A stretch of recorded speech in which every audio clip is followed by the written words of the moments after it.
Greetings. What do you need?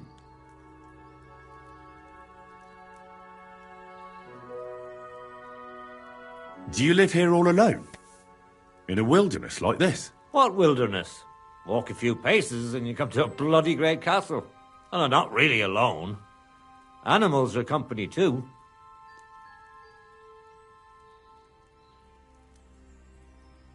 Isn't it dangerous?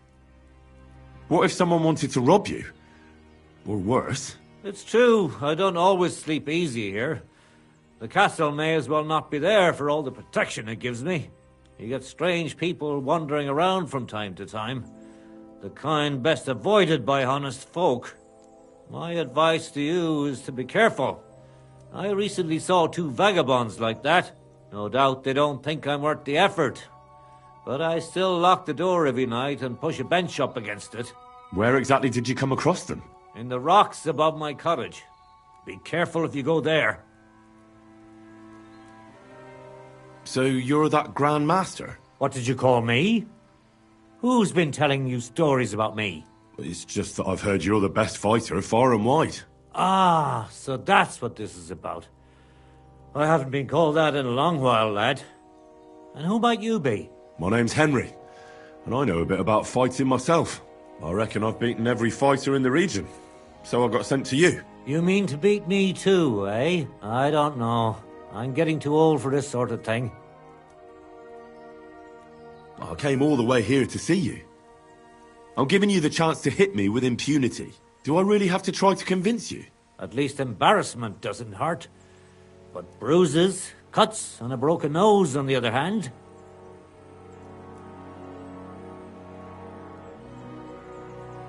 I've been through a lot worse. You won't dissuade me with that. All right then. If it's really what you want, let's dance. But I have 2 conditions. First of all, we'll only fight once. I don't want you begging for a rematch when you lose. And second, the fight ends when one of us gives up. I don't want to have to try to revive you. Got it? All right, agreed. Should we get right into it? Fine. Let's get this over with. Let's go over there, so you don't trample my herbs. Ready? Ha!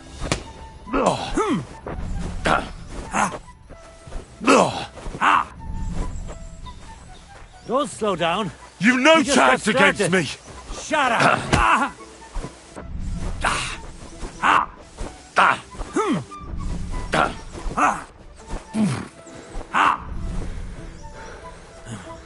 I'm too old for this shit.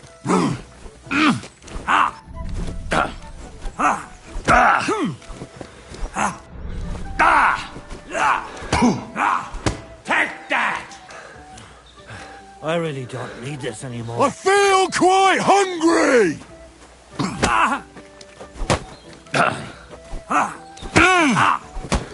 Fuck you! Don't be a coward and attack! You can't take me! We'll see about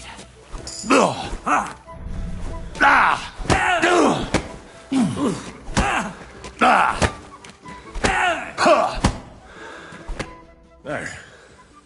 That's that. You really gave me a licking, lad. Who'd have thought you had it in you? You pack a hell of a punch yourself. For a herbalist, that is. Well, now what? I'd hate to send you home empty-handed. I didn't challenge you for money. And I'm not offering you any. Let me clean up your wounds at least. Or I could show you how to treat them yourself. What do you say?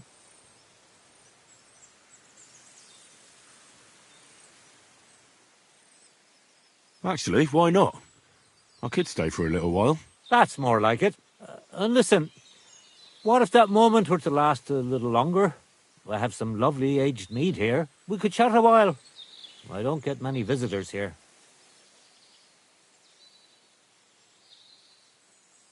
Did you say mead? Homemade, my friend. Come, let's have a toast to our fight.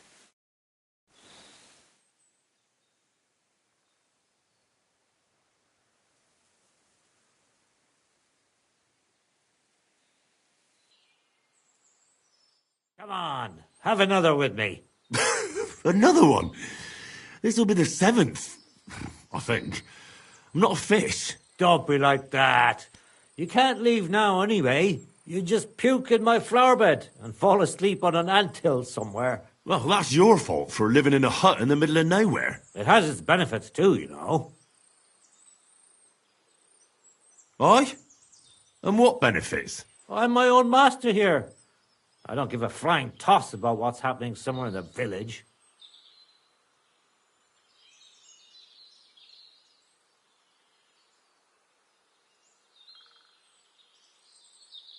What made you move to this lonely place? You think someone forced me?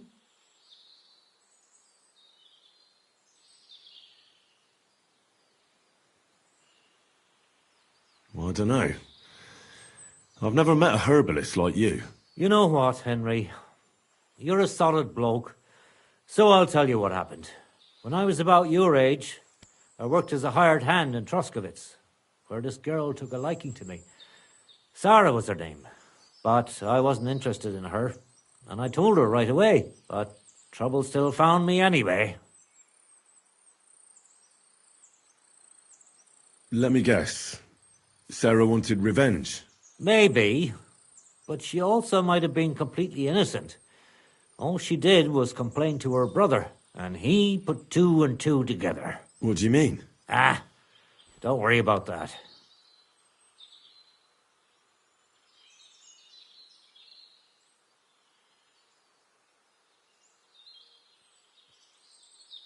Come on, you can tell me. What happened with Sarah's brother? He realized it wasn't just about his sister. I never liked any girls.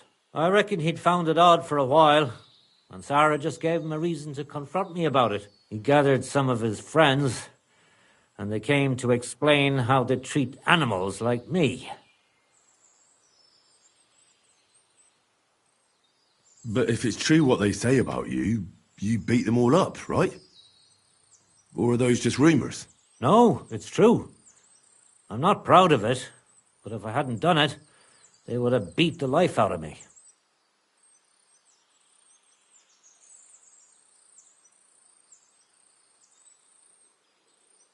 Well, they got what they deserved. They were asking for trouble, not you. Aye, but I'm the one that got run out of Troskovitz. Then from Takhov, Nadyov, and Uyezd too. There's nothing to be done about it.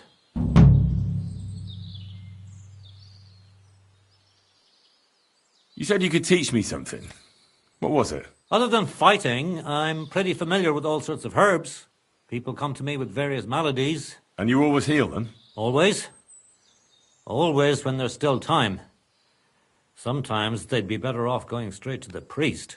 That sounds like it could come in handy. But if I'm supposed to teach you something, it won't be for free. I understand.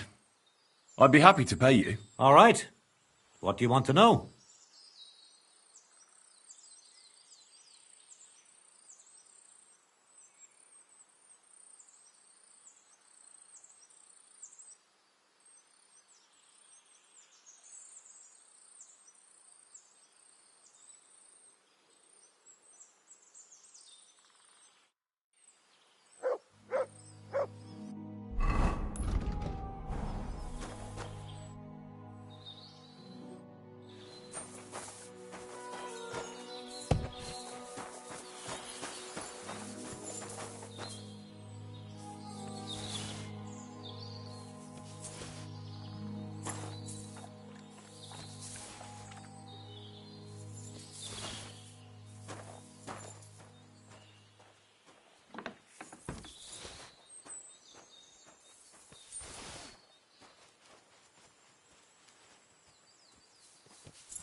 Never end.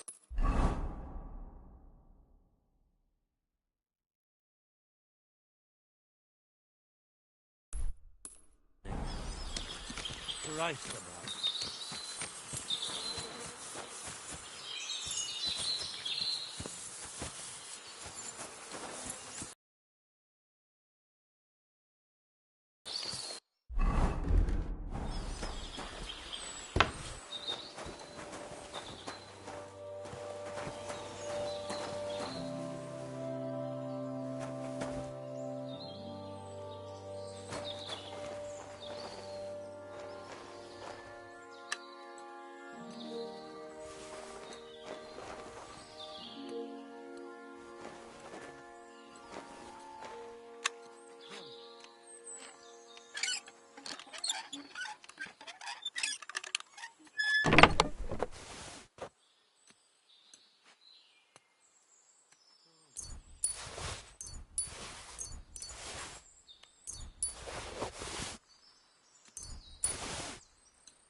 across von Bergov's banner, so it must have been von Bergov's men.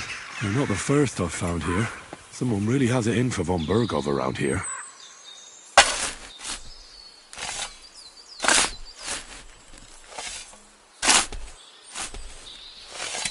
And another. Lord von Bergov clearly has an enemy here.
Come here. Here you go. Take it.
Why would somebody just leave such a nice piece of armor laying here? And what's in it? A piece of parchment. That's strange. I doubt any of the local bandits know how to read and write. Maybe I should stop by Troskovitz. The local scribe might know more about it.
Keep the peace, and we'll stay friends. You shouldn't be bothered. Hey, you're not allowed here. Stand there all day. I don't care. You. Excuse me. Why am I even wasting... Good day to you. What brings you here? I need to ask you about something. I found some peculiar armor, and think it may belong to Brunswick, the prince in your legend. The beggar, Barra, said...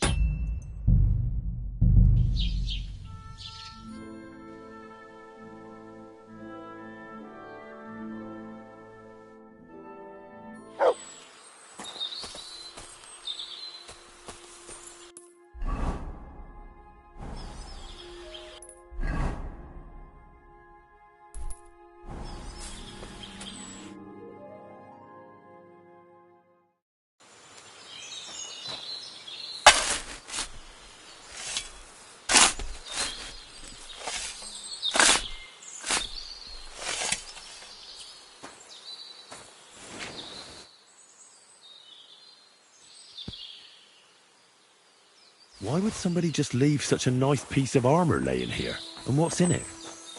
A piece of parchment? That's strange. I doubt any of the local bandits know how to read and write. Maybe I should stop by Troskovitz. The local scribe might know more about it.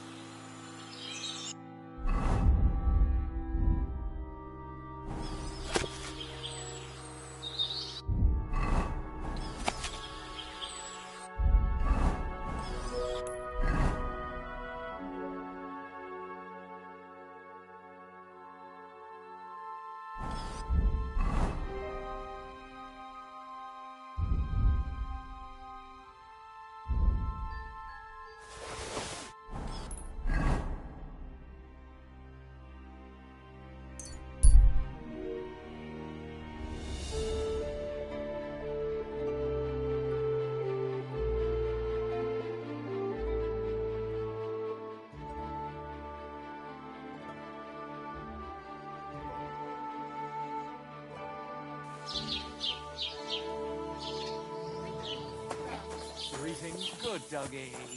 Good boy. What can I get for you? What the fuck have you seen, Bailiff? Greetings. You smell awful. You know that. He's all booked up like a big dog. I need to ask you about something. I found some peculiar armor and think it may belong to Brunswick, the prince in your legend. The beggar, Barra, said you might know something about it. Brunswigs? Are you sure? Absolutely. So far I haven't found much, but it's clear now that this is no piece of scrap metal. But that's not possible. Could it have been more than a legend? What legend? It's hard to explain. There are actually 2 legends, or even 3. Well, it doesn't really matter. In short, they say the armor of ancient Bohemian prince Brunswick is hidden here, waiting for some valiant knight to find it. Of course, I never really believed it, but it looks like this time the children's fairy tale is true. You two. Who exactly was this Brunswick? You don't know, lad? Educate yourself. Brunswick was a famous Czech prince who won the lion for our country's coat of arms. Really? How is it that I've never heard of him? Perhaps because he never existed. Prince Vladislav II got the lion for our coat of arms for helping Emperor Frederick I, known as Redbeard. But you just said that... Brunswick is just a legend, but a quite lovely one, I'll give you that. What was it I wanted? Could you recount for me the legend of Brunswick? Well, why not? Brunswick was a valiant Bohemian prince. He lived in a time when our country had an eagle on its coat of arms, but that wasn't good enough for him. So he decided to head out into the world and gain the mark of a more powerful animal. A man after my own heart. You may think so, but his wife was none too happy. Her name was Ludmilla, and she begged Brunswick 100 times to stay home, but he just couldn't be persuaded. Still, he loved her very much, so he took her ring and told her that unless someone came and showed her that ring during the next 7 years, she should wait for his return. But if he failed to return after 7 years, that would mean he would never return. And what happened next? Brunswick's party set out to sea, but didn't get far. They were drawn in by an island with a mysterious mountain of amber that holds all ships and prevents them from leaving. Over time, the men on the deserted island died of starvation, leaving only Brunswick, who noticed that once a year a great bird called No came to the island to hunt. And so the clever knight hid in his horse's hide at just the right time. And when the bird came, it mistook him for prey and carried him away. So Brunswick wandered on. After some time on the road, the prince came across something unprecedented. A duel between a lion and a 9-headed dragon. So, what do you think Brunswick did at that moment? Well, considering what he later added to the coat of arms, I expect he helped the lion, eh? Smart. Brunswick rushed to out the lion, and together they killed the dragon. And from that time on, they were stalwart companions. The lion even followed him all the way back to Bohemia. Except, by then, it was already too late. It had already been exactly 7 years to the day since Brunswick set off on his journey. His wife, Ludmilla, who had until that time valiantly resisted all suitors, was about to remarry. But at the wedding feast, Brunswick managed to drop the ring in her cup. So it all turned out well. For Brunswick, that is. Not so for Ludmilla's new groom, but the lion took care of that.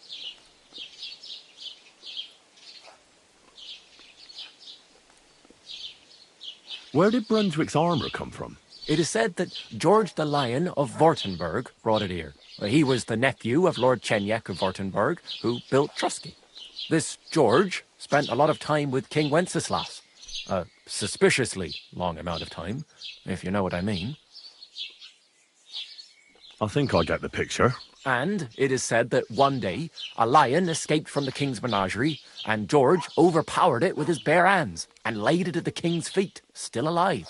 As a reward, Wenceslas gave young Württemberg the name Lion and the armour of his ancestor, Prince Brunswick.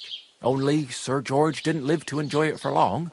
He caught the plague at a tournament abroad and died on his way back to his king, specifically while visiting his uncle here at Trusky. Of course, the king wanted his armour back, but Lord Chenyek didn't want to give it to him, claiming he had the hereditary right to it. It looked like Wenceslas would lay siege to Trusky, but fortunately Lord Chenyek was completely destitute by then, so he sold all of Trusky and the armour to the king.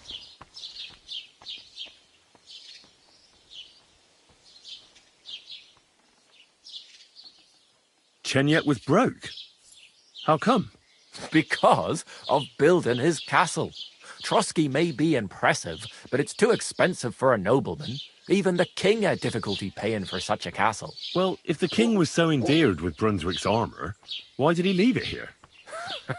Because he didn't have any choice, my friend. He never found the armour. Lord Chenyek was as cunning as a fox. While he did leave the armour here, he never told anyone where. It's said he hid it so it could only be found by a true knight. Each piece in a different place. Or so they say round these parts. Who knows if there's any truth to the tale? And would you happen to know where Chenyek hid the rest of the armour? Unfortunately, my friend, I only know what the rumours say. But I'd say that one piece of armour leads to the next, and so on. All right then. Thanks for the help. Well, hold on. That's not all. I've got something else for you. Sir George, who previously owned the armour, wanted to have a nice poleaxe made in Prague too, but he died of the plague before he could do it. Here's a copy of his order and sketch as a keepsake. And now go.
Clear up! You fucked up now, arsehole! Attack! Come and help us!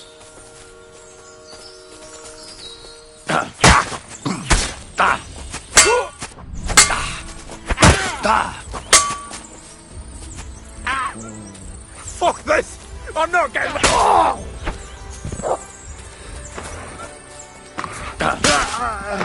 Mercy! Spare me! I surrender. You wouldn't kill me, would you?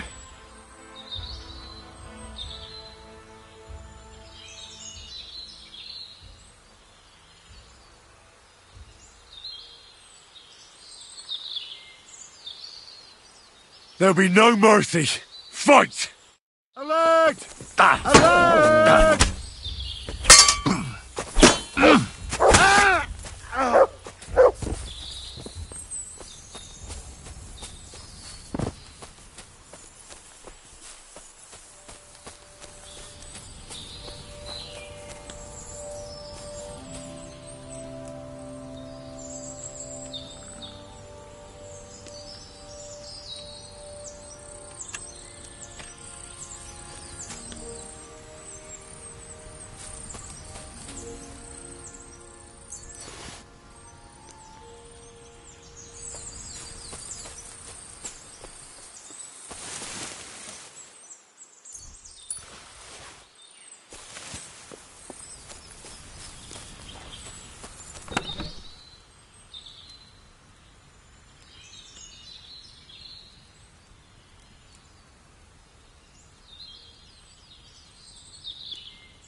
Could it be von Bergov's man?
Do I know you? You don't... Oh, for fuck's sake!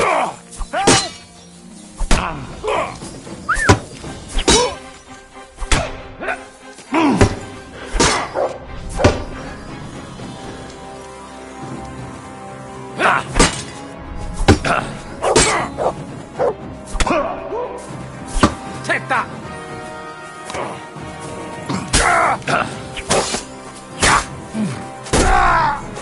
Shoot, Matt!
Oh, you pooch.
Why did you become a herbalist? Let me guess. It seems like a woman's work to you, eh?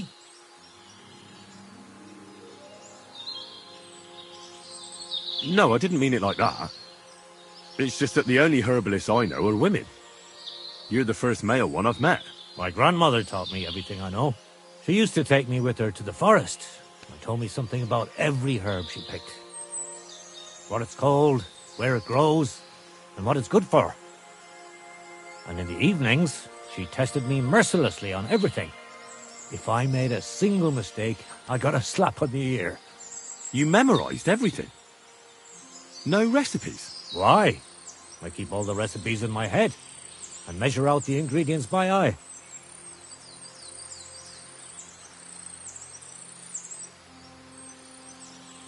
Isn't it dangerous not knowing the exact amounts and mixing the potions by eye? Maybe for me, If I lick my fingers while crushing some herb Paris, for instance. But I've never poisoned anyone yet. Well, at least not by mistake. But people trust you anyway, since they buy salves and healing potions from you. What else can they do? The only real apothecary here is Emmerich, and he charges a lot. Besides, he moved here from the city. I'll have a look at the wares.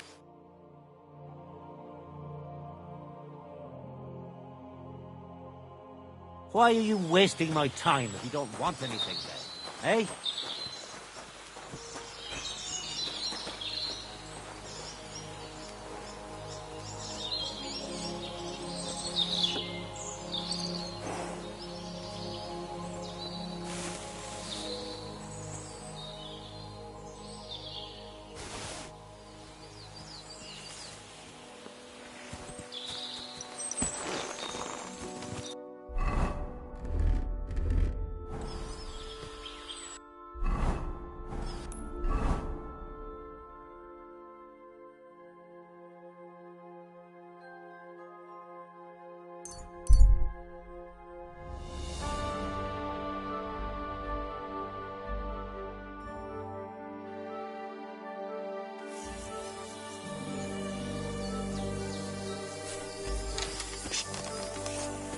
Your money or your life? Hold off! I'm not holding on for no fucking one. What the? Somebody, please!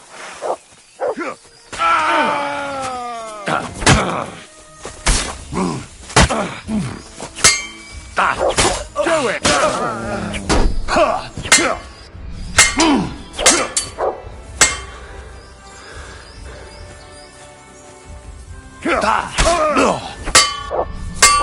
Mercy! Spare me!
What can I do for you?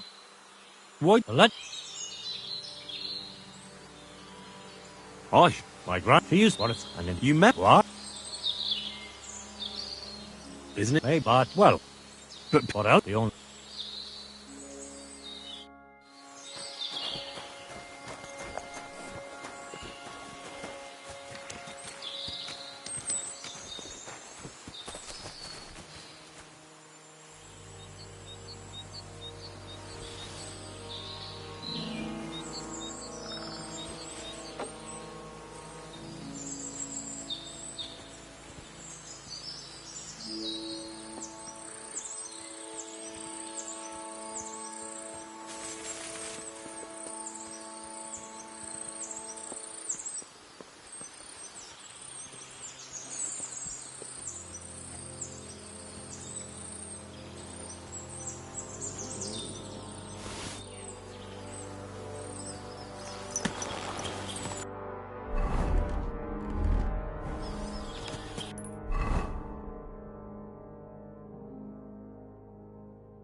Something nice.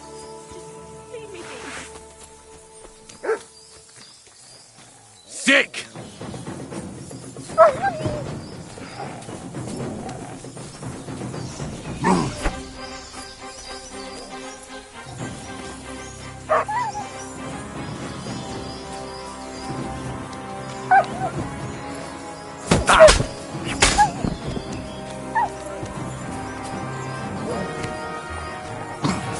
What is it, Nuts?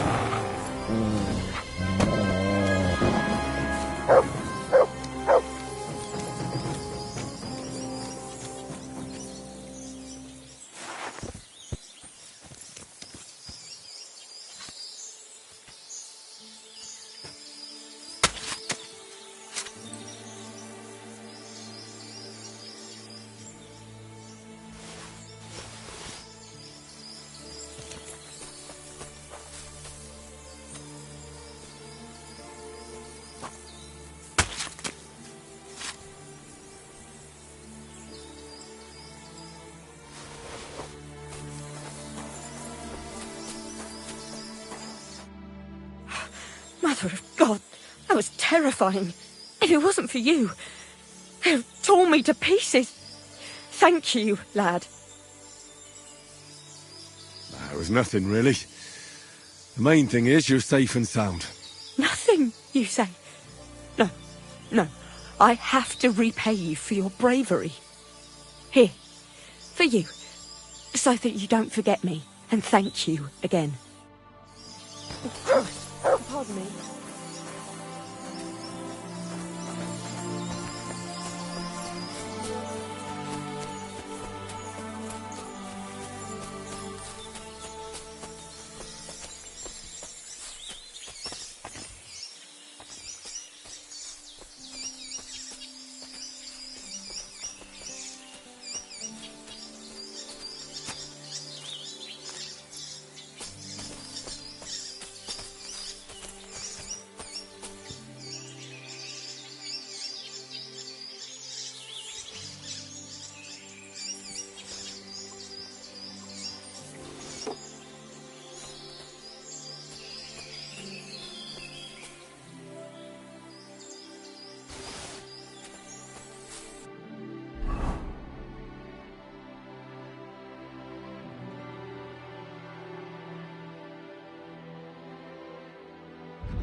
Aye, aye, you silly doggy.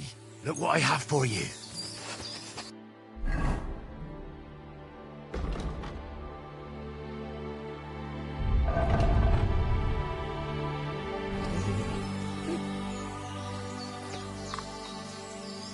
Look what I have for you.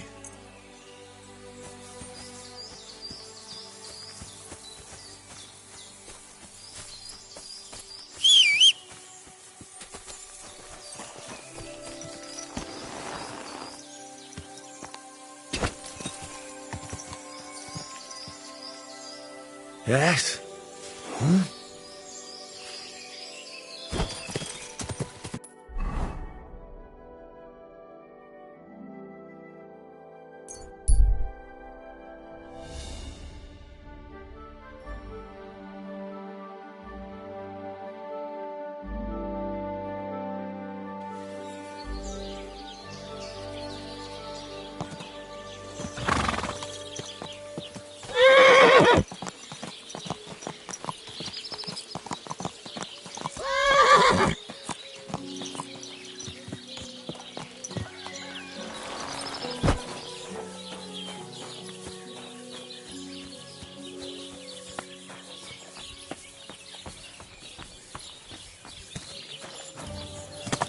Excuse me. They wouldn't dare go again. What would you like?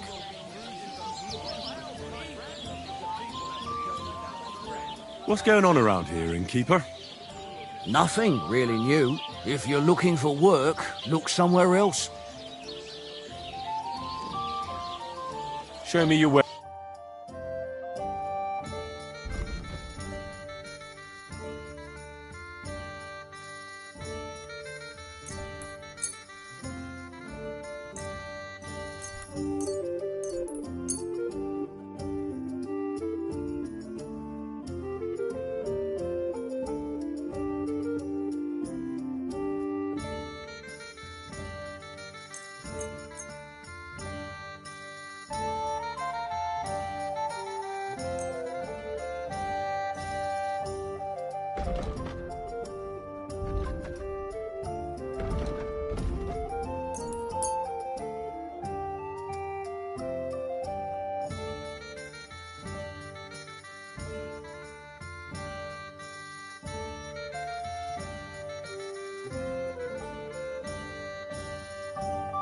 Thank you, and come again.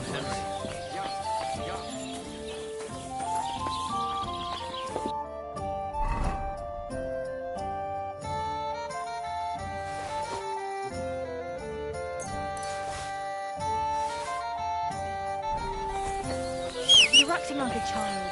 Go and listen somewhere else. You're just letting them sit there.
What do you want, you vagabond?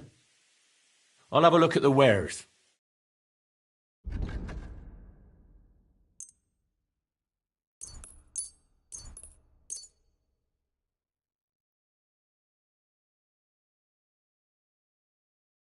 I'd like to do something about that price. Very well. How's this? We're getting close. Aye, you'll convince me with that price. Thank you, and a good day to you, friend.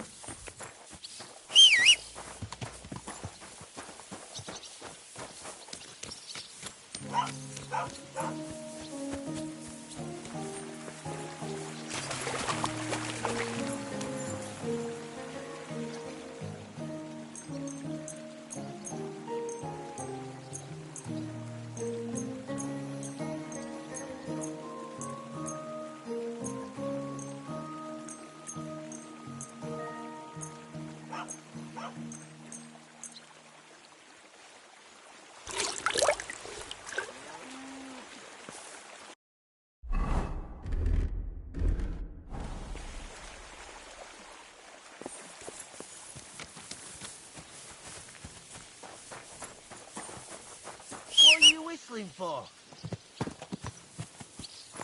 Watch out! Gah!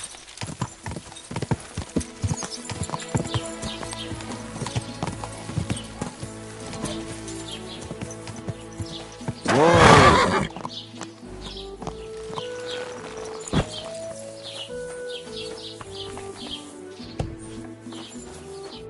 Was willst du? What do you...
What can...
Word about the price.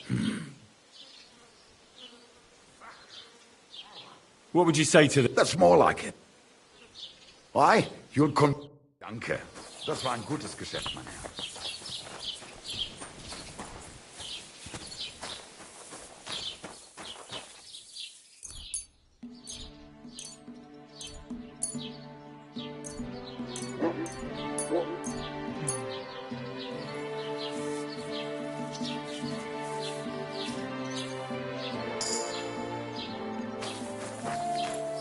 At your service, sir.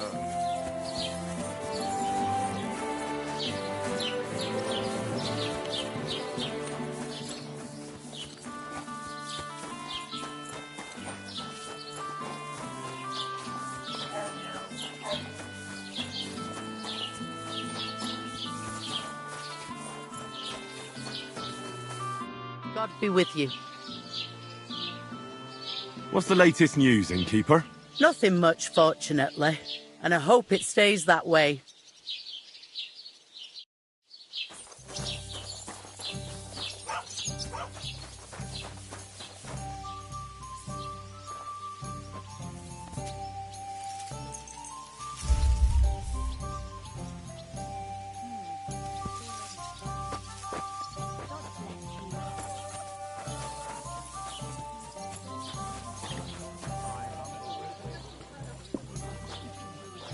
God be with you.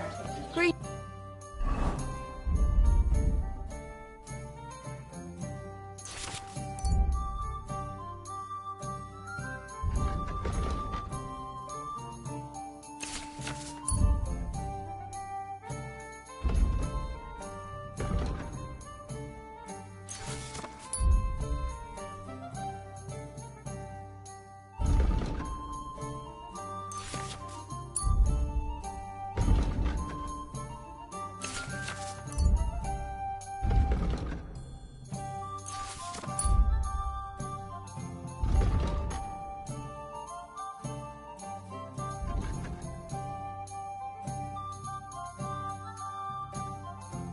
Greetings to you two.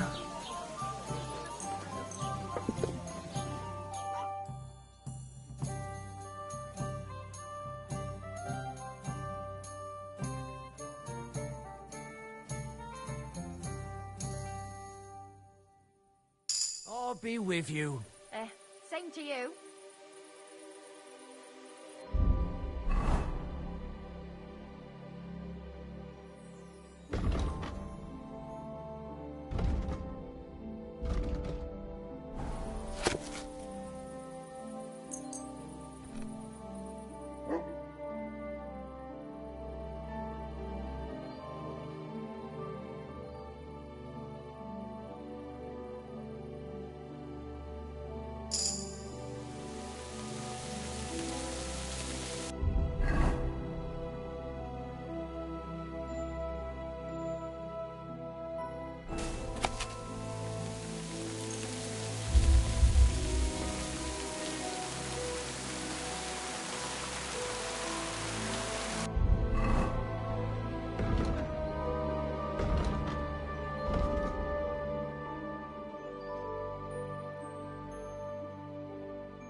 God be with you. Greetings to you too.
Why is this sticky?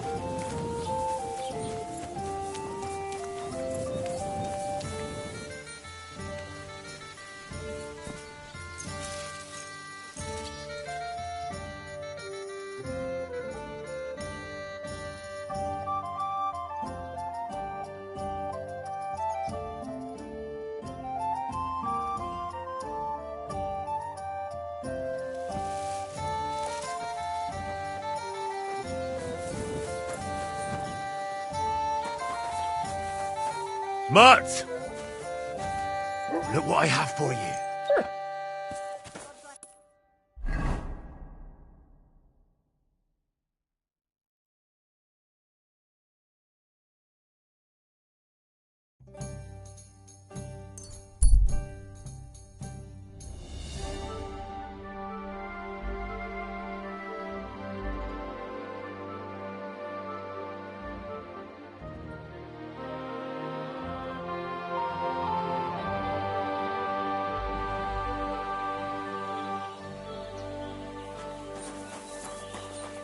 I'm at your service, sir.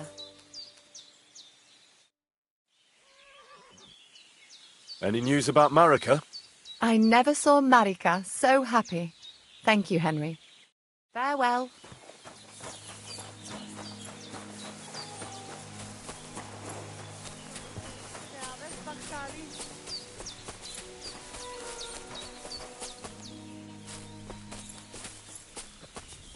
Hi, John, Julie. Da mischt es some. It happens. Just watch where you're going.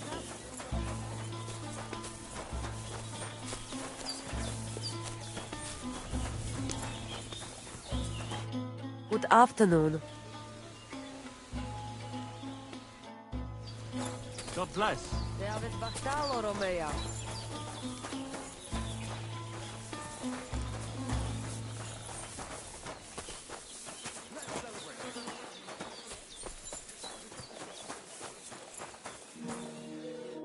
What would you like? Show me your...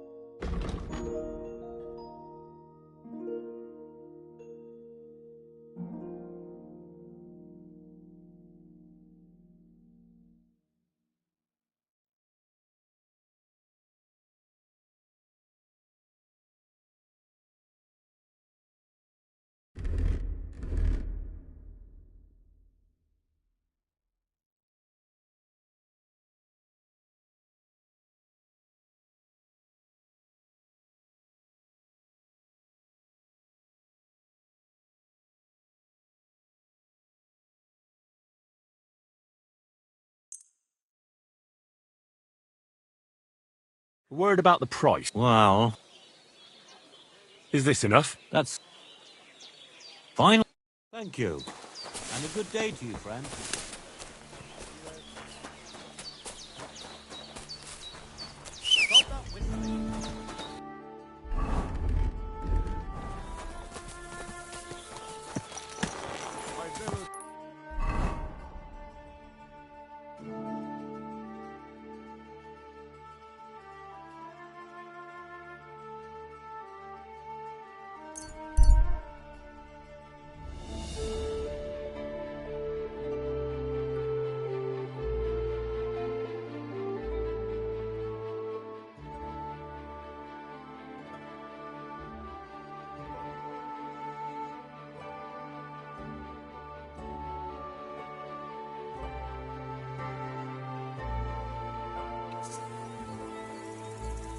Ah! I did it! I humbly bow. Hail, Dark Lord. I've been expecting you. Really? Hail to you, too.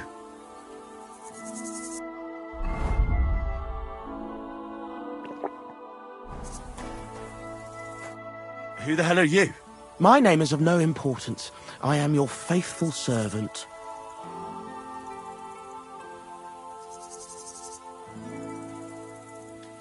What are you doing here?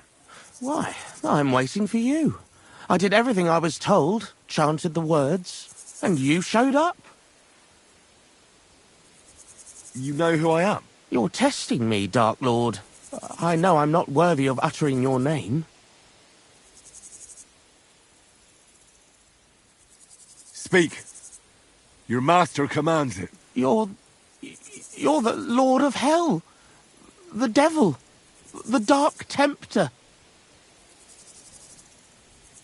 What do you want from me? Me? Want something from you, Dark Lord? No, I wouldn't dare. I can only humbly beseech, pitifully implore. Out with it, then. For a small kindness, a favour.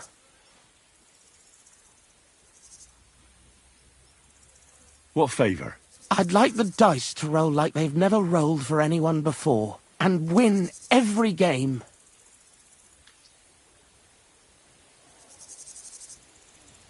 Why do you want to get lucky at dice, of all things? My wife is sick, and I have no way to pay for a healer. If I win enough money, I can find someone to cure her. Don't lie to me. Lucas beat me and won my life savings, plucked me clean. I even lost the barn.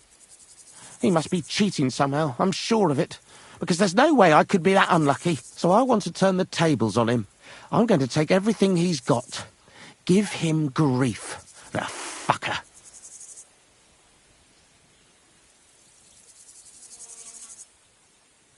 Thy will be done.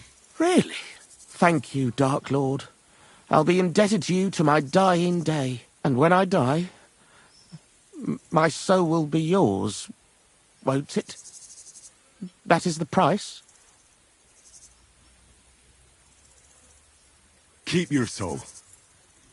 But I won't say no to a few groschen. Wait a moment. Hell demands payment in souls, not groschen. You're just a mortal.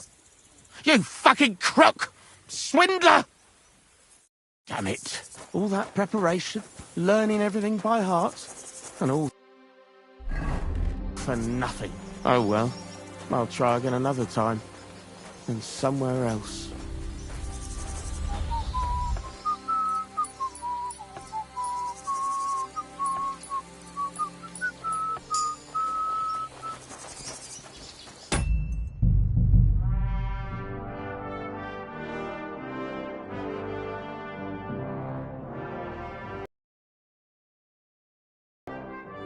Ah!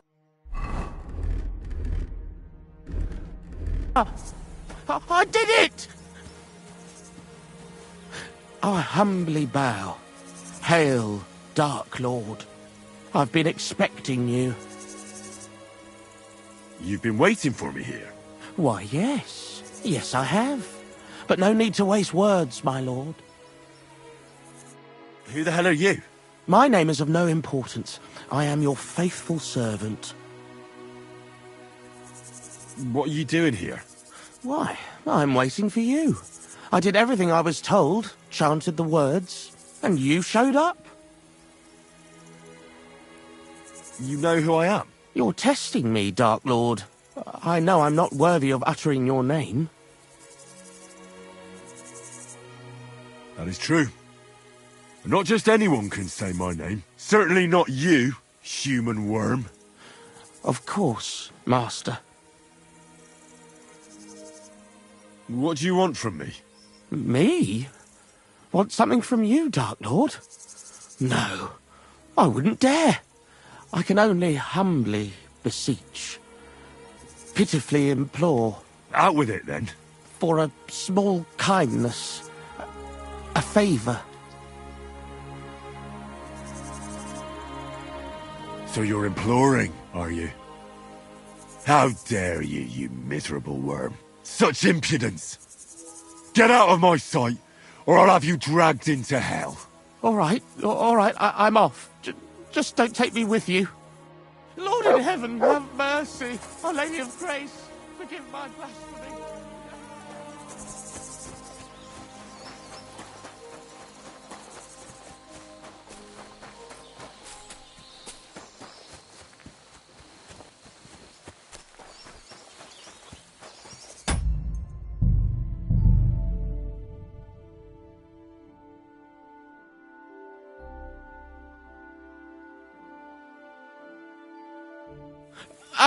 I did it!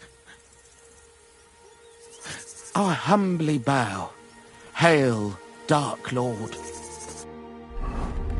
I've been expecting you. Really? Hail to you, too.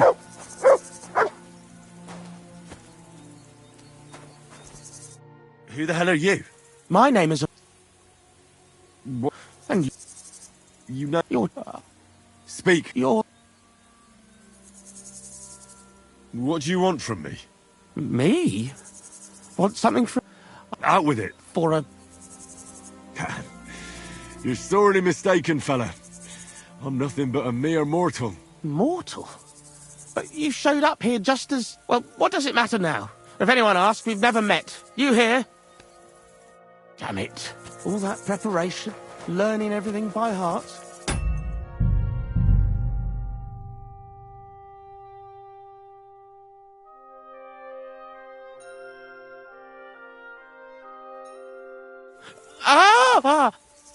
I did it! Who the hell are you? My name is... And... You know... You're... Speak. You're... What? Out. For a... What favour? I'd like the dice to roll like they've never rolled for anyone before. And win every game. Why do you want to get lucky at dice, of all things? My wife is sick, and I have no way to pay for a healer. If I win enough money, I can find someone to cure her. Don't lie to me. Lucas beat me and won my life savings, plucked me clean. I even lost the barn. He must be cheating somehow, I'm sure of it, because there's no way I could be that unlucky. So I want to turn the tables on him. I'm going to take everything he's got. Give him grief, the fucker. Thy will be done. Really? Thank you, Dark Lord. I'll be indebted to you to my dying day. And when I die, my soul will be yours, won't it? That is the price? As you say. Quid pro quo? If I make enough to cure my Jane, it's a fair deal. This is beyond my wildest. My Jane will finally be well again. And maybe I'll even make enough for that little cow she was praying for.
Who the hell? My name is...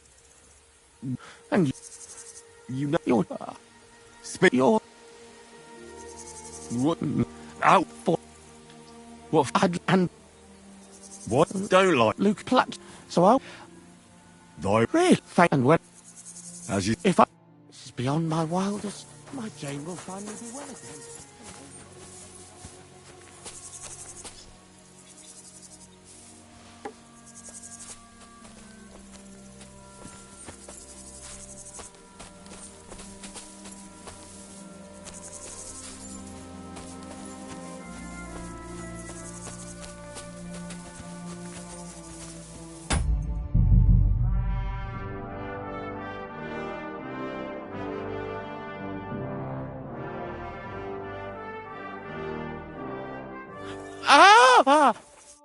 Who the hell? My name... What you do? And you... You know... You're... Speak. You're... What? Out for... What for? And... Why? Don't... Luke Platt. So I'll... Thy... Really? And when... As you... If I... This is beyond my wildest... My Jane will finally be well again.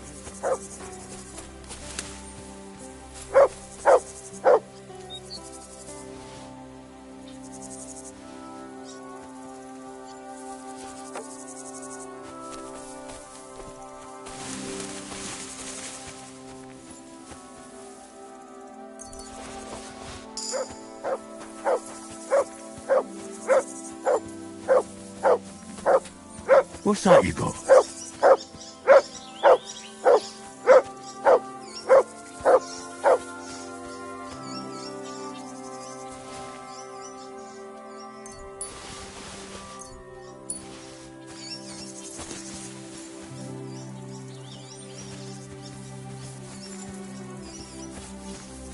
Come here, boy. Here you go. Take it.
You have a kind master, eh, doggy?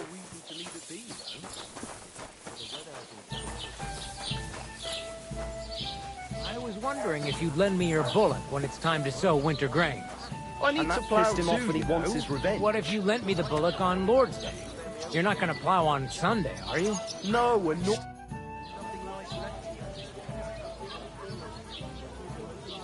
How's your shift? No great shakes. The last little while we've had our fair share of scoundrels. I thank God for every day without a fuck-up.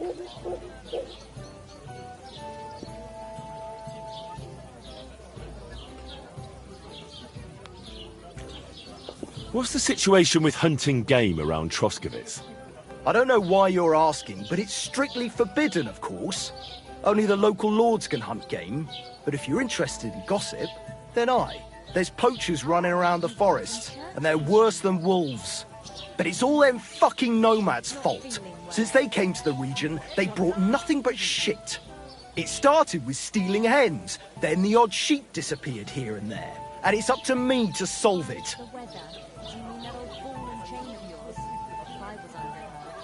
Why don't you drive those nomads away? Because they set up camp on the estate of old Lord Samine, and he's too soft for his own good. And the bailiff? Bailiff Thrush has already argued with him about it a few times, but his daughter is supposed to marry young Sir Older Samine, so he'd rather not rock the boat. And meanwhile, there's more thefts here than ever. What's the local Lord Serotto like? How would I know? I've only seen him a couple of times. He spends most of his time in Prague at the royal court. And why are you interested in that, anyway? I'm a stranger here, so I'm just curious. Don't get too curious, fella. We were recently attacked by robbers here by the pond. Do you know anything about them? Aye, I heard about that, but I don't believe you one bit. No one survived that massacre.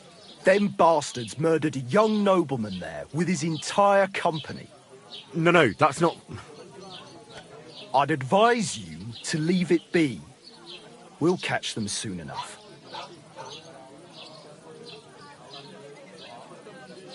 I'm looking for Lord Capon of Perkstein, my master. Do you know where I might find him? Oh my God, what are you on about now? Are you sure you aren't a bit simple? Wasn't one stay in the pillory enough for you? What the... All right, I meant... Where did the other fellow go? I don't know. Last I saw, he was trudging along the road to the Geleov Tavern. And thank God he's gone. Take care, sir.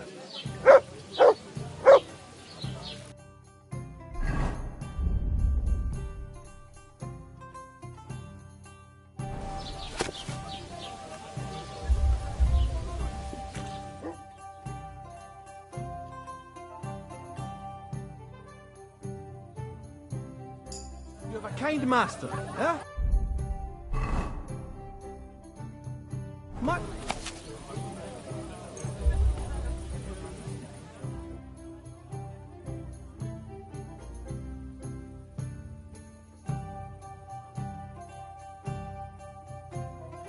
God grant you health.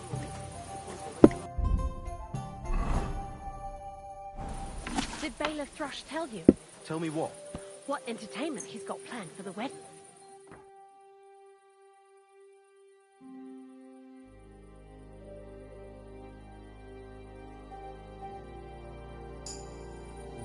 Good day to you.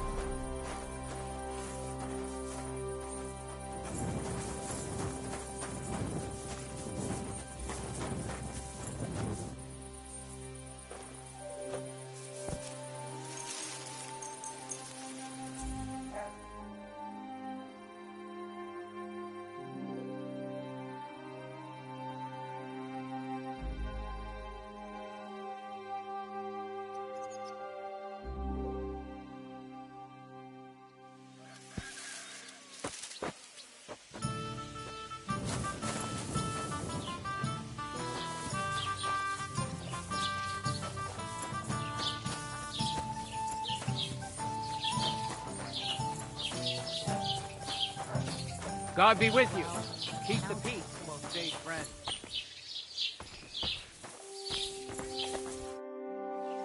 What's new in the county, Master Bailiff? I was just visited by I've seen... and that's about it. That sounds interesting.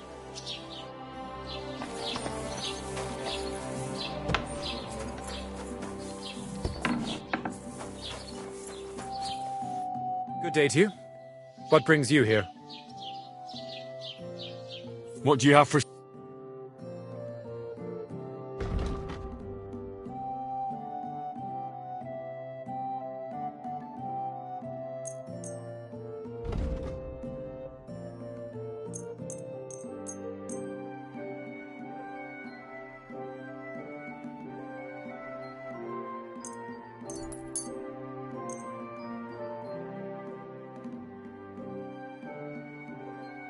I'd like to do something... Huh.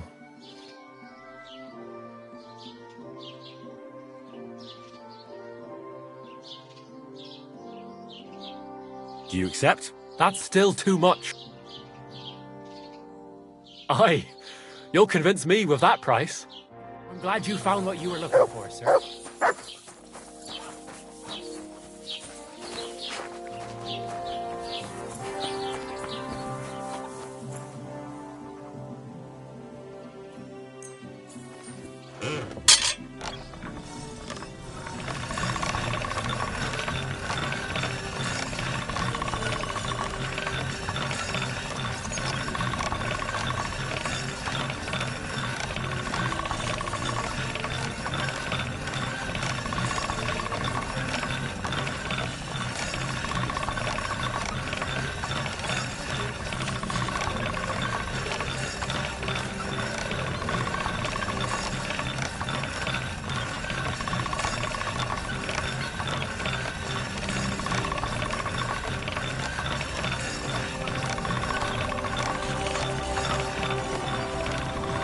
sharp as a razor.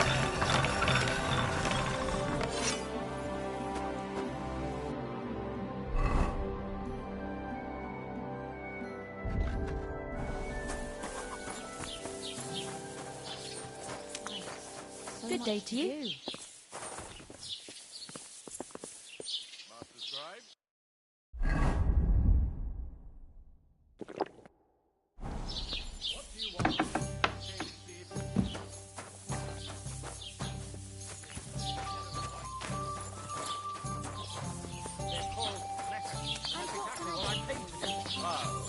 Carry on, then.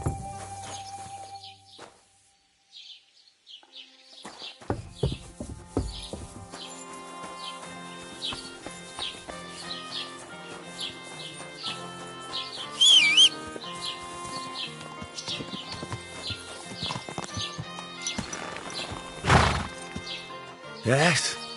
Hmm?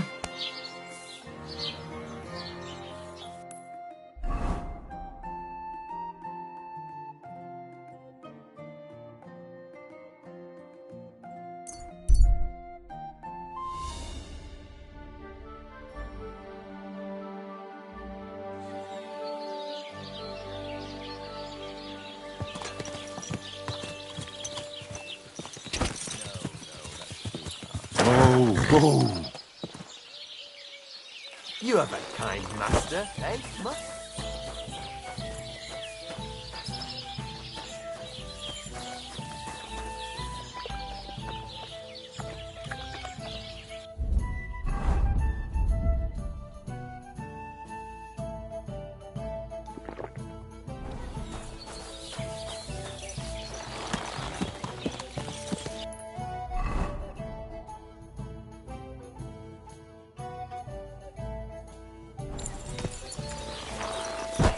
Oh, I suppose so.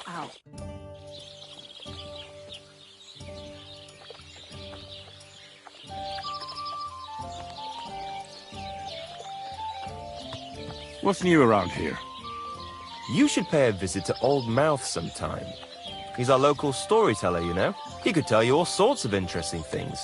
But only if you bring him some liquor. Don't forget, I have some here to sell, if you want. And that's all I'd say. Sounds interesting.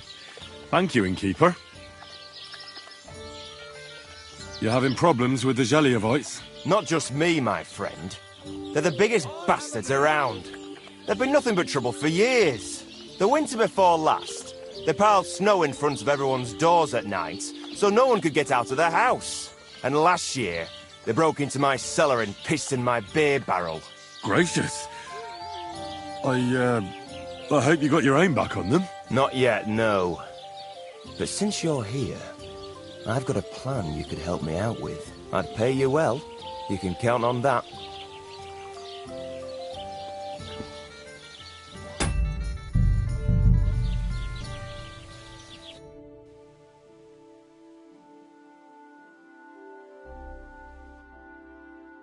What about the brig?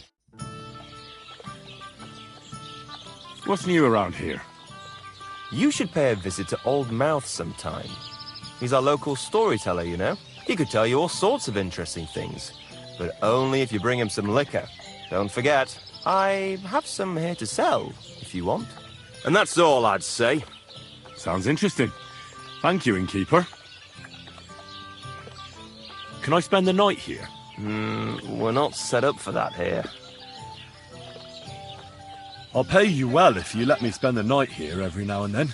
But all I have is an old straw mattress, sir. That's enough for me, and I'll pay you well.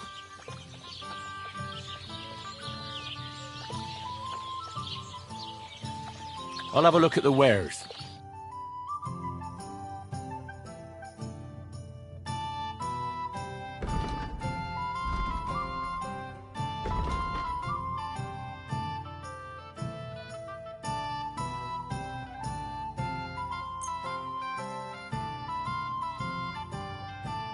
I was glad to be of help to you, good sir. Courage!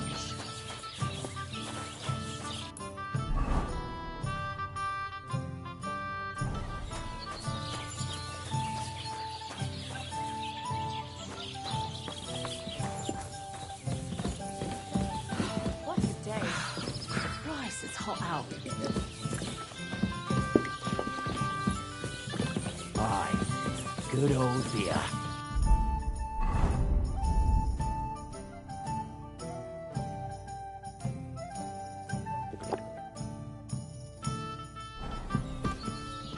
Greetings. Do you need something? People call you the Mouth, right? They say you tell all sorts of stories. I'm no mouth to you. My name is Denyek. Got that? What do people call you then? Bughead? Arseface? I'm sorry, Stenyak. I'm Henry. Pleased to meet you. You were right about the stories. I could tell you stories so sad they'd make the devil cry. Or would you prefer something so scary it'll make the hairs on your ass turn white? But it's a lot of hard work for me. Now, if you had something to drink or a couple of groschen, that might help loosen my tongue.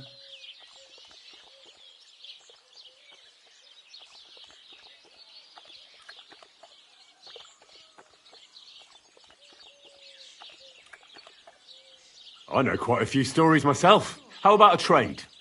A story for a story. All right, then. But if it's the one about the magic porridge pot, don't bother. I've heard it 100 times. And that story always leaves me feeling hungry. I know a romantic tale about a knight, his lady love, and 3 impossible tasks he had to undertake to win her heart. He had to bring her the sweetest wine, tame the wildest horse, and make a crown with the rarest gem. And then? What happened when he'd done all 3? Well, the lady of his heart showed her gratitude by giving him the most precious thing she had. And I'm not talking about gold. Ho! A raunchy ending. That'll be popular with the lads round here. If I were you, I'd make it longer. To last a whole evening. Add a wicked stepmother, that sort of thing. It'll be a hit. And now, I'll tell you a tale in return. So what kind of story would you like to hear? Tell me a sad story. Wise choice. Nothing better than a nice tragedy. What's more, when people cry, they get thirsty. So then they need another drink, and sometimes buy me one too. So, once upon a time, there lived in these very lands 2 brothers. The older was called Kuba, the younger, Matthias. They were both woodcutters, like their father and his father before him. One day, at the height of summer, they were working in the woods. The air was as hot as a furnace, so Matthias went to a nearby pond to cool himself. But as he was leaning over the cold water, there was a loud splash. His axe had got loose from his belt. In haste, he began to search the muddy bed of the pond, and his hands soon touched something hard and heavy.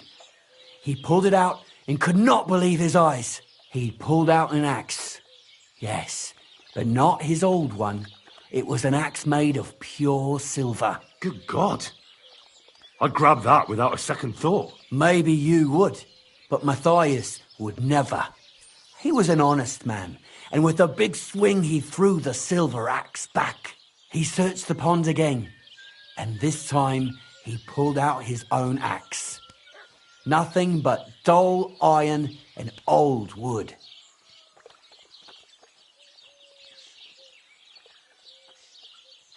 I reckon that was the right choice. Who knows who the silver axe belonged to? Well, quite. Listen on. Matthias was just about to leave when suddenly a water goblin came out of the pond, silver axe in his hands, and he said, "You're a righteous man, Matthias, and for your honesty, you may keep both axes." Matthias, not hanging around for the goblin to change his mind, took up both axes, gave us thanks, and ran to tell Kuba all about it. Kuba, however, was not best pleased with his little brother's fortune. He deeply envied Matthias for his newfound wealth. So, he set out to try the same thing. He ran as fast as his legs could carry him straight to the pond, threw his own axe in, and began a pretend search for it. Yet Kuba had no luck. He pulled out the axe he'd thrown in himself. So he tried again. Tricked by sunlight, he grabbed something shiny. only to pull out his old iron axe again. Enraged, he hurled his axe back into the water and yelled, "Fuck this axe!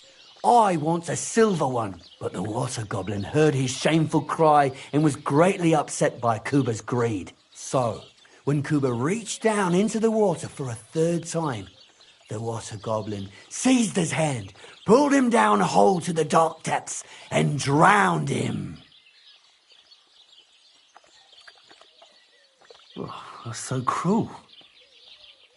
I feel sorry for Kuba. Aye, and so did Matthias. He went to the water goblin and begged for his brother's body so he could take him home and bury him.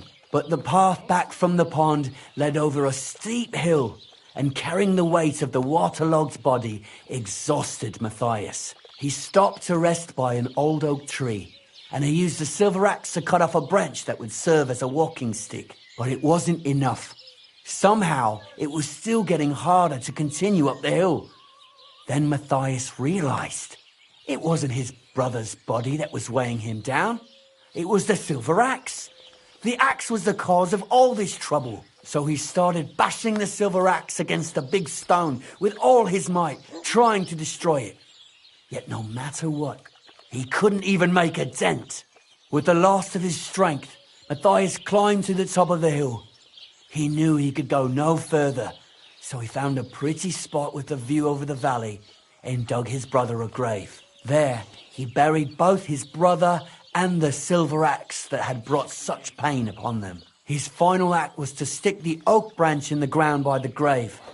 But lo and behold, the branch grew green leaves and became a tree. The locals have had no dealings with the water goblin since then, but some have had the bad luck to bump into him.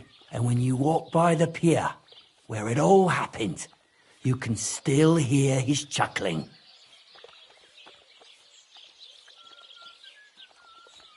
That was a very nice story.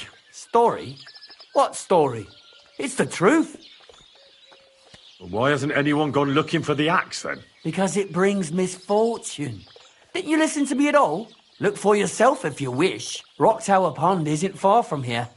The Water Goblin's Pier is somewhere among the reeds. But leave me out of it. I'm fine here with my drink. It was good to see you, my friend.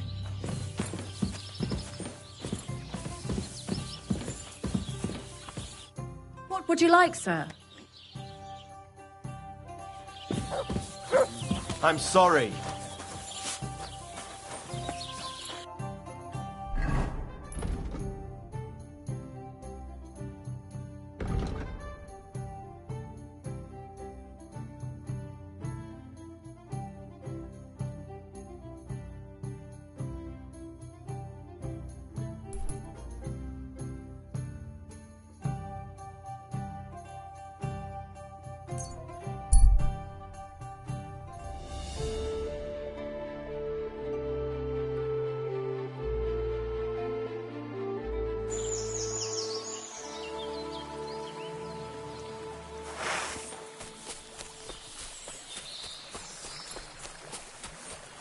Your money or your life? Fuck you!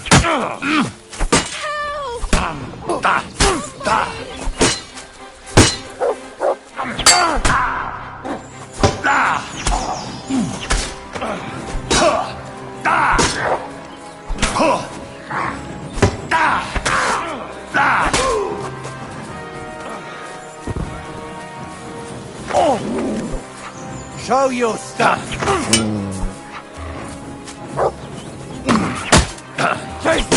I'm hit!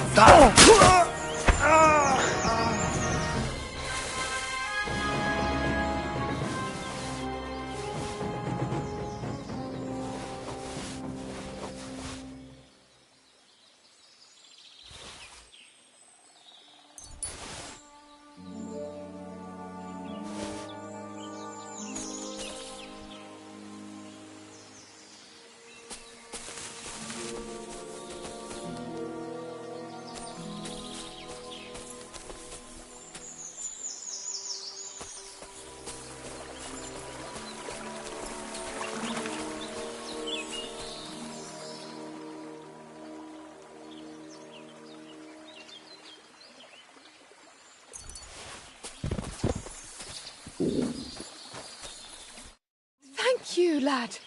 Who knows what they would have done to me? I was happy to help. You did more than help. You're my guardian angel. Here, a token of my gratitude. And thank you again.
Heal!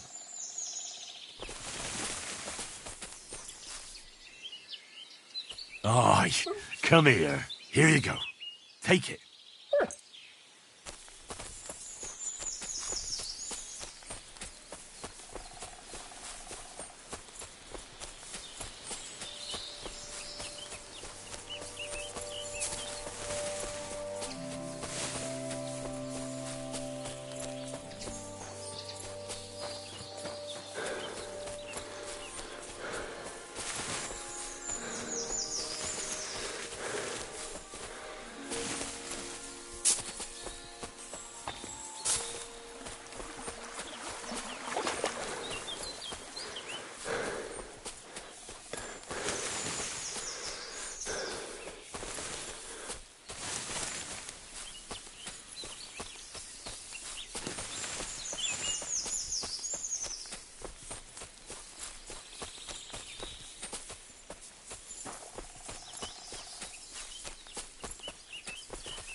Nice out today. Hope it lasts. What's that sound? There's more of us! Aha! We're having a chance! To arms!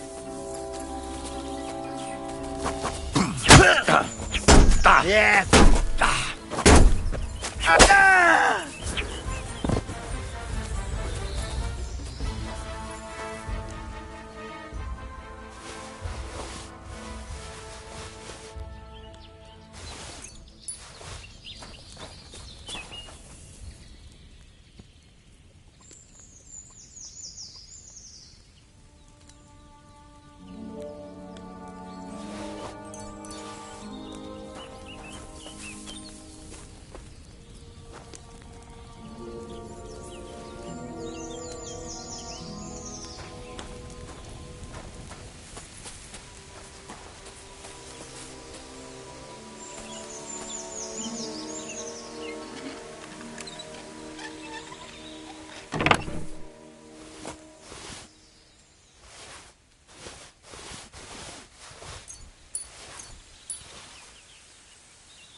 Whoa there. Don't worry. We'll stay by the ship. My, what a beautiful horse.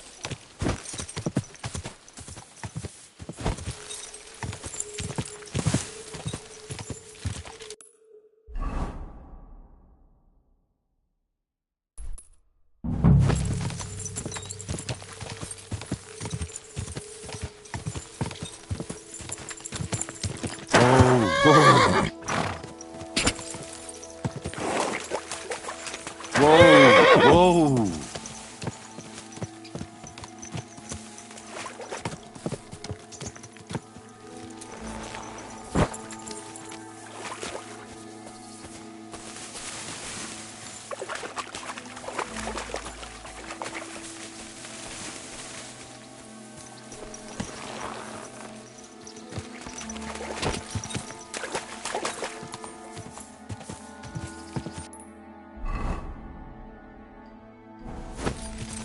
Go!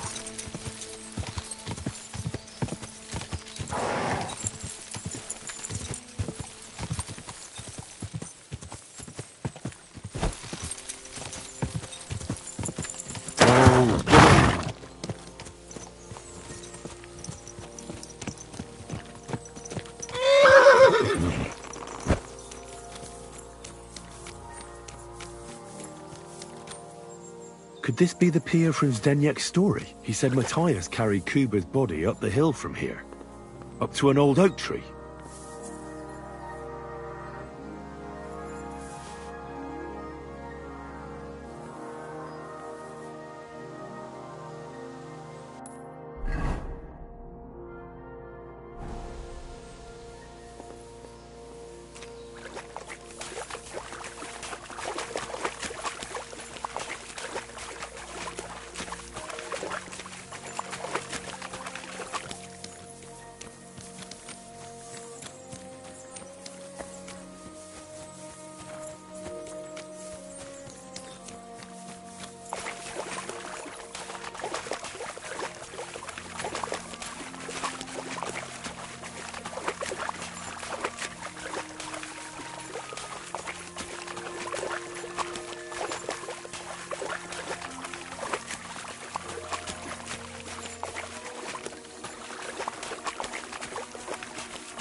You won't catch me in deep water again. My shoulder still hurts from the last time.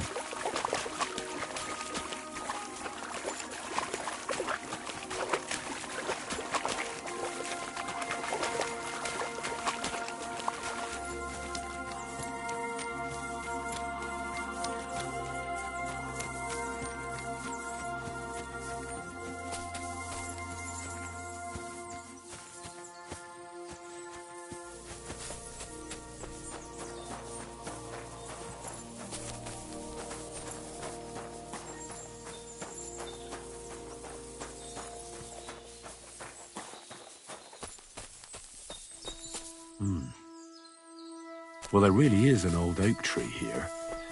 But what was the rest of the story? Something about smashing the axe on a rock.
This could be the rock from the story.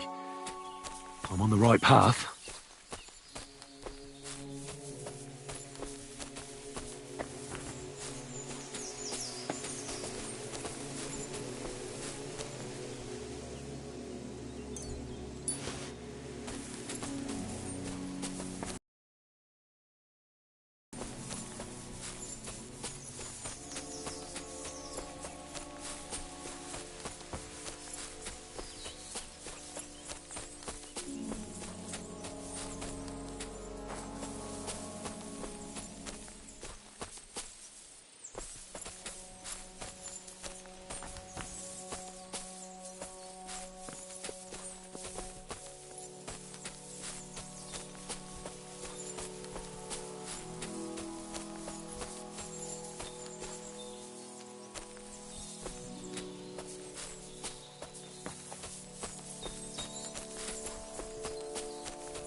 A grave under the tree, overlooking the valley. This must be where Kuba, Matthias's brother, is buried, together with the silver axe.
God in heaven.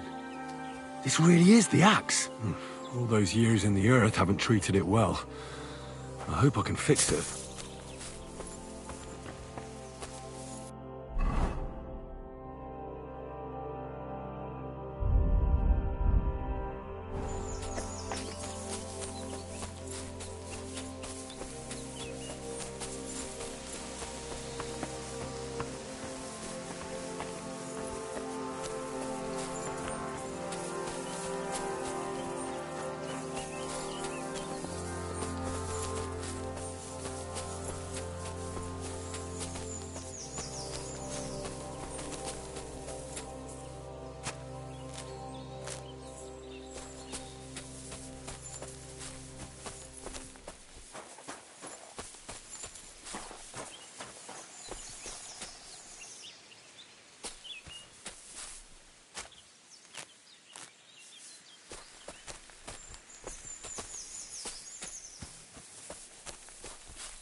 Come here! Aye, aye, you silly doggy. Look what I have for you.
Greetings.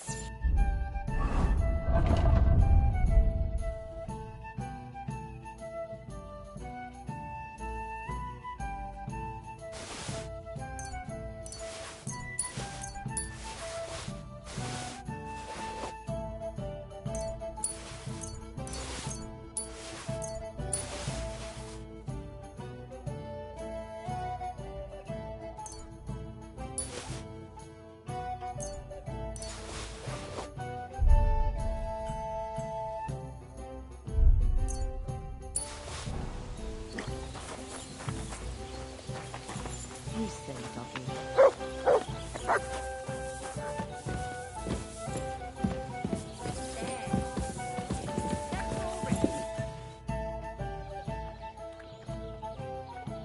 What's new around here? Nothing new. It's quiet here, fortunately.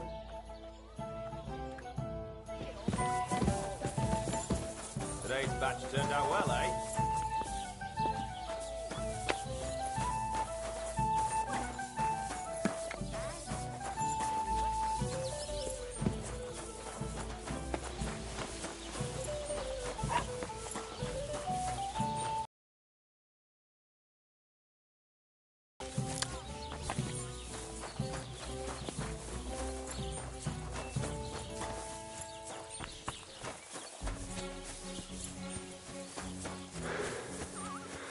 Good man. Hold on.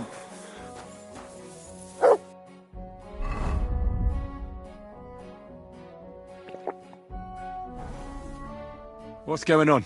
Do you have any coin to spare?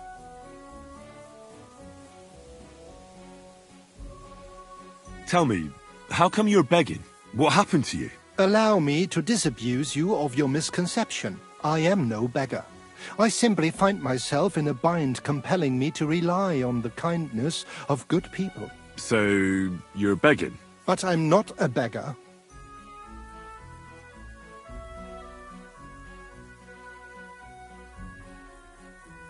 Why are you asking for charity? Fancy an ale, eh?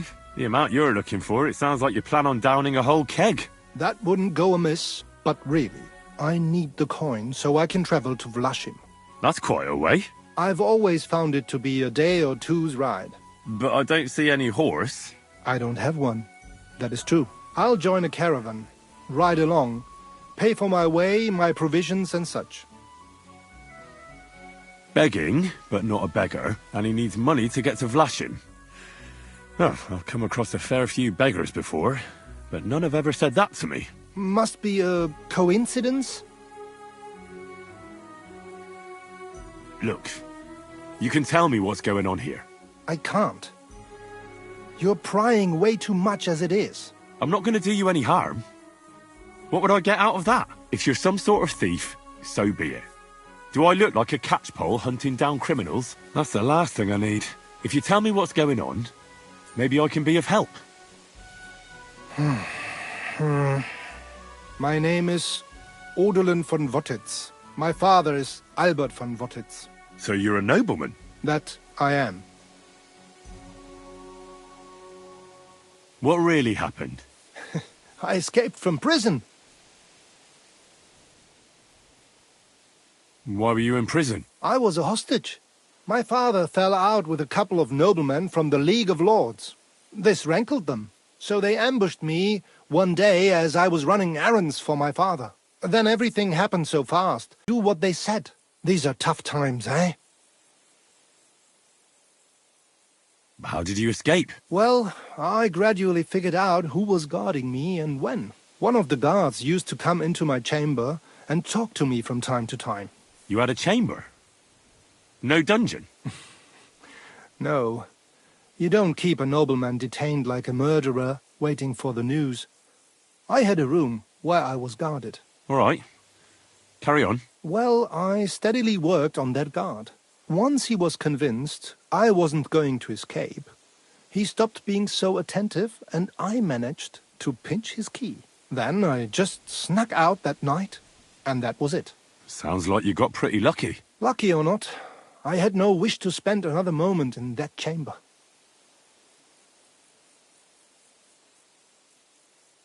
How long were you held? A year?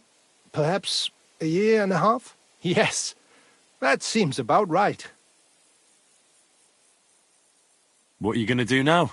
My priority is to get back home to my family and discuss it with them. And I need to move fast before anything goes wrong. I can spare you a few coins. It's a lot more than I normally give, I have to say. Thank you so much. May the Lord repay your kindness.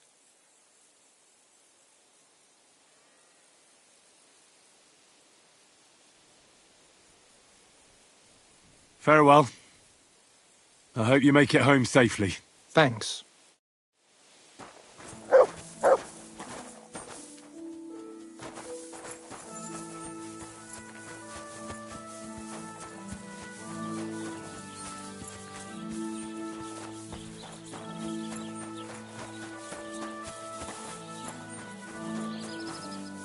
Careful! Praise the Lord. I really ought to make a fool of that old geezer. He'll be the... Can I spend the night here? Just the one night's enough. All I need is to spend the night. I'll let you sleep on the hay for a couple of groschen.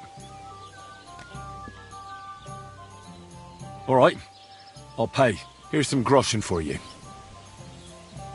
Agreed. Like I said, there's plenty of room on the hay, but don't go wandering about my house.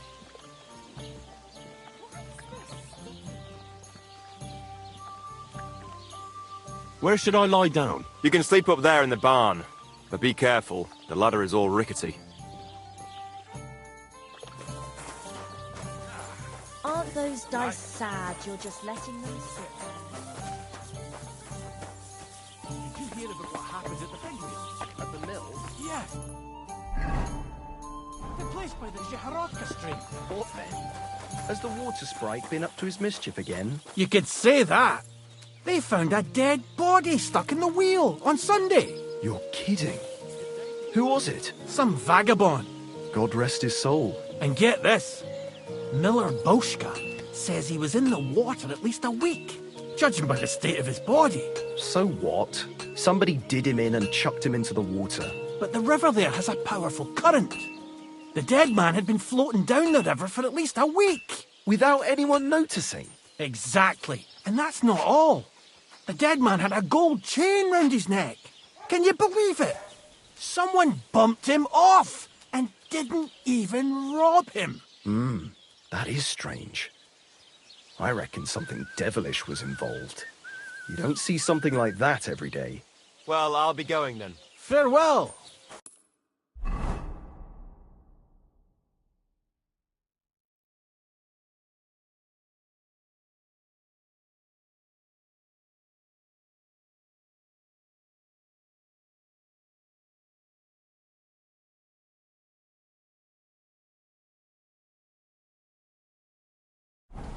I'm sorry. Good day to you, friend. Good day.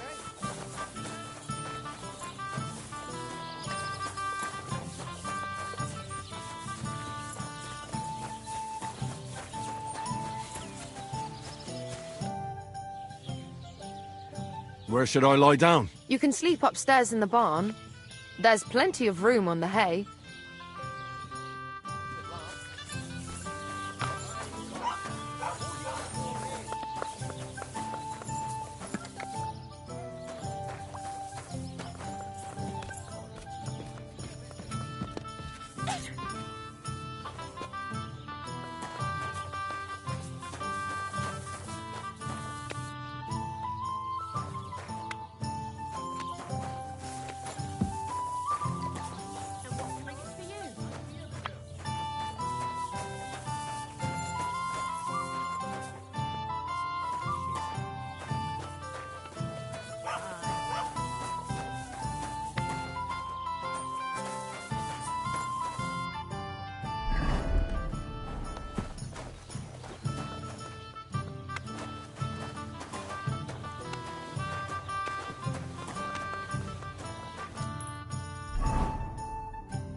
God in heaven, you're seeing this.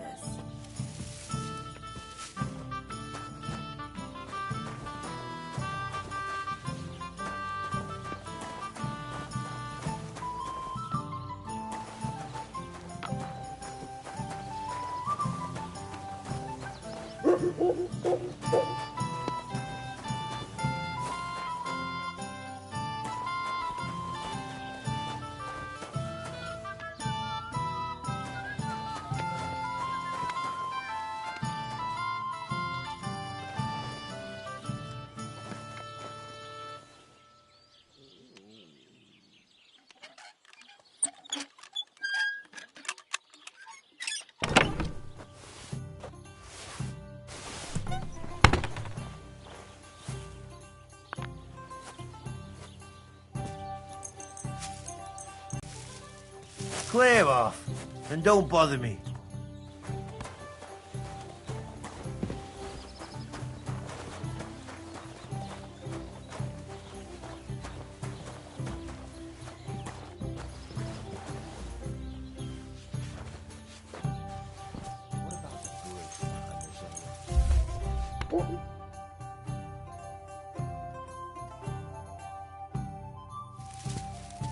Piss off!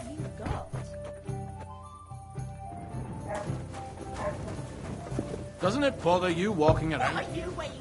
Clear off! Good boy. I'm sorry.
Hey, did you forget your clothes somewhere?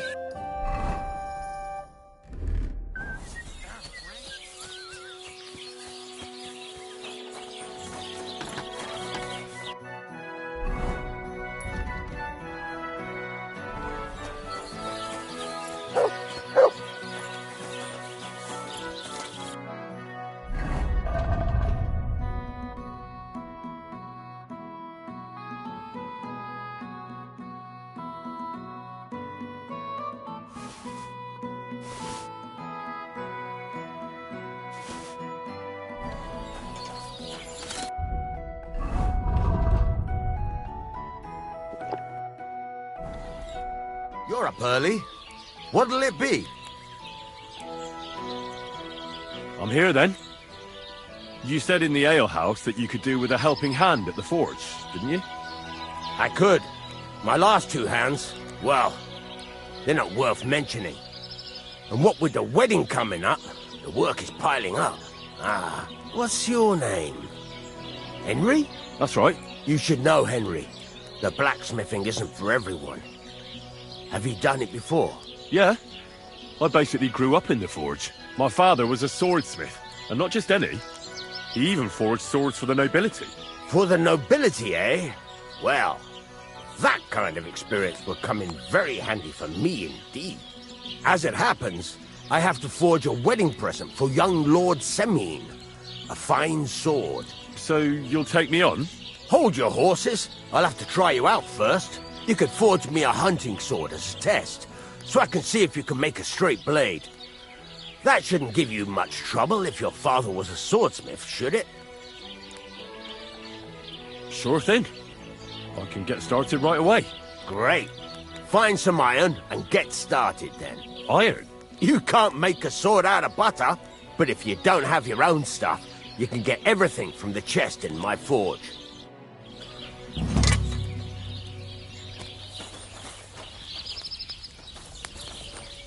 Excuse me? Go over to the anvil and let's get started.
Are you gonna get started then?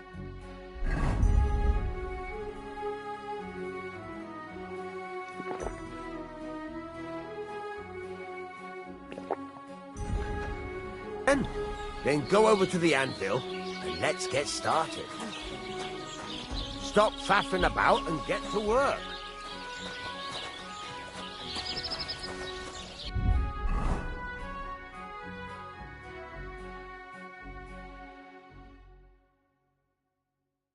Furnace is cold now. Give it a practice try. Some things, like swords, are too long to fit in the fire. You have to heat it up. Try poking it around for a bit. Now get the furnace nice and hot. There's a lever above you. Give it a pull. It works the bellows.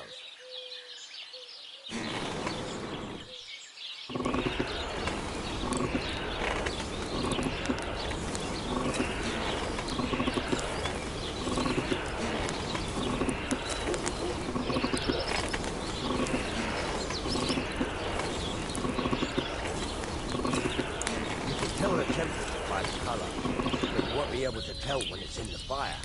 You have to take it out from time to time and take a look. Try it out. See? It's the color of straw, which is what you want. And you heated the whole thing up. Nicely done. Now you can go straight to the anvil. Try moving the sword along the anvil so you can get the hang of it.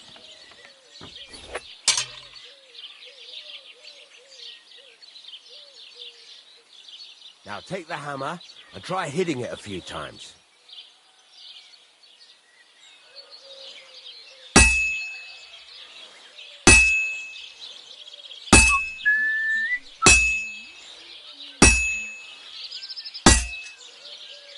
See the sparks? That's the sign of a good strike. The more sparks, the better. Also, you can hammer with different degrees of power. A stronger hit will do more, but it'll tire you out faster. Try giving it a few blows, as hard as you can, so I can see how strong you are. That's got a nice ring to it. Of course, if it was all about hitting an anvil with a hammer, any dolt could do it. You've got to hammer the workpiece evenly. One hit next to the other. Very nice. You're doing just fine. But when I say evenly, I mean it. A sword has two sides, like a lot of other things, including myself. Turn it over and continue on the other side.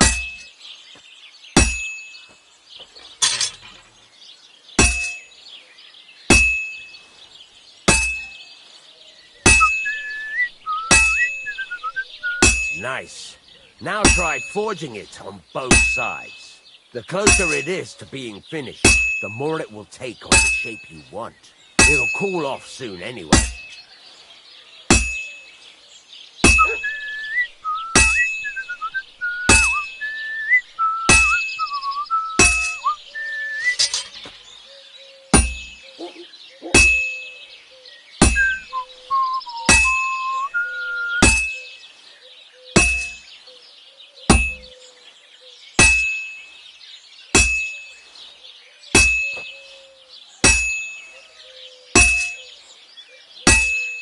It's cooled now. You can't do it all in one go. You've got to put it back in the furnace from time to time. Sometimes you've got to go there and back all day. But it's all part of the craft. Now, get back to the forge and heat it all up again, like before.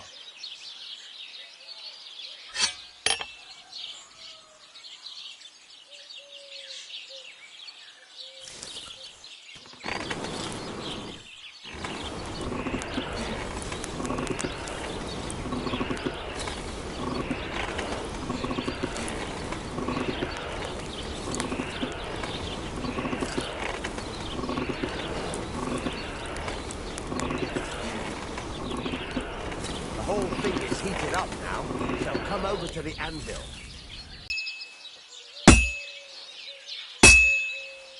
See that? Besides the sparks, you can tell a good strike by the sound it makes. See how it's taking on the right shape? That's how you can tell it's almost finished. Now, I've got a piece of advice for you. Hammer to a rhythm. When I hammer a piece to a beat, the work goes by. There you go. You've got it finished. All that's left is to temper it, and the sword will be done. The rest is just tweaking.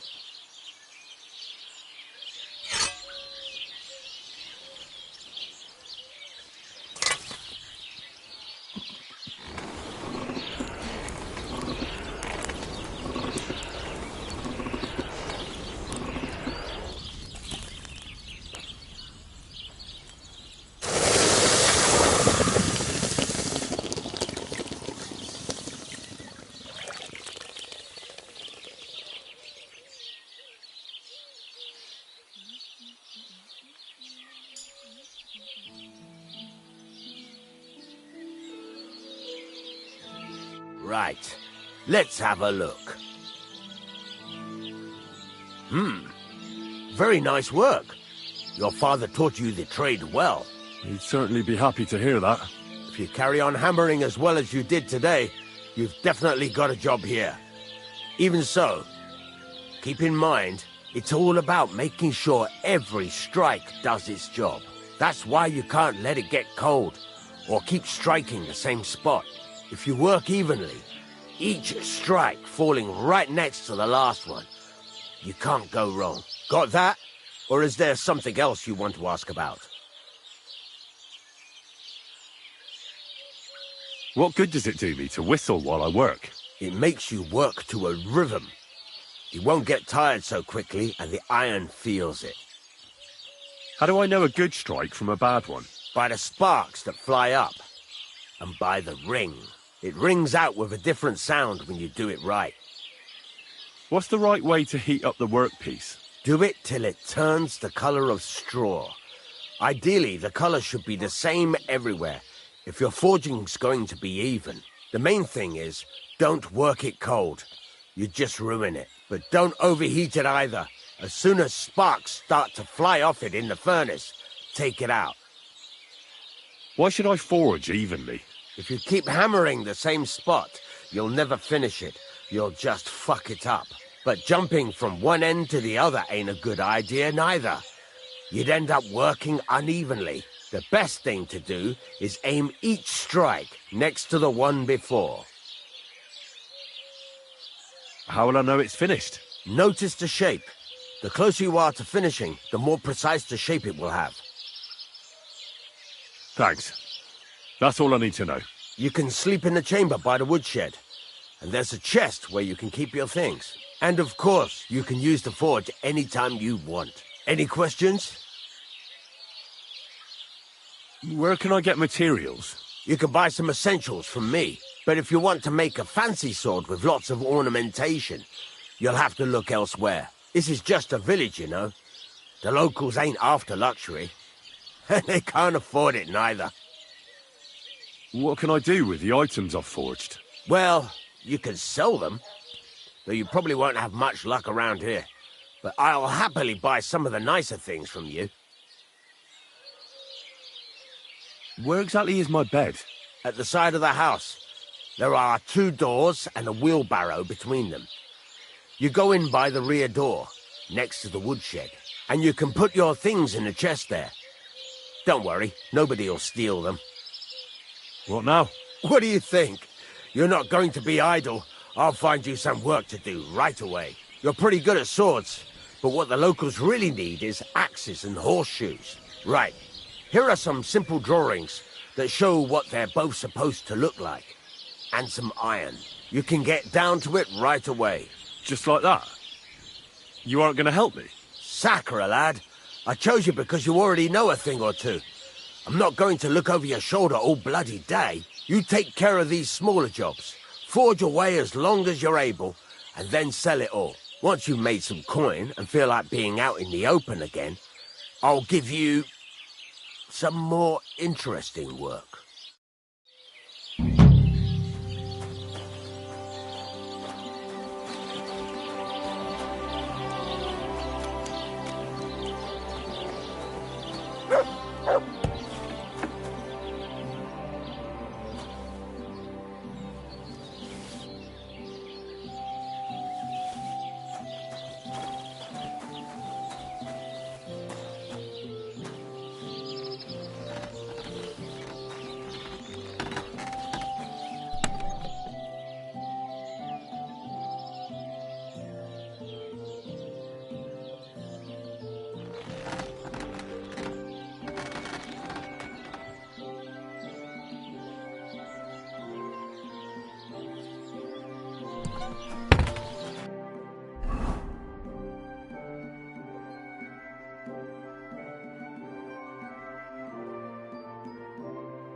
Christ almighty.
I'm halfway there.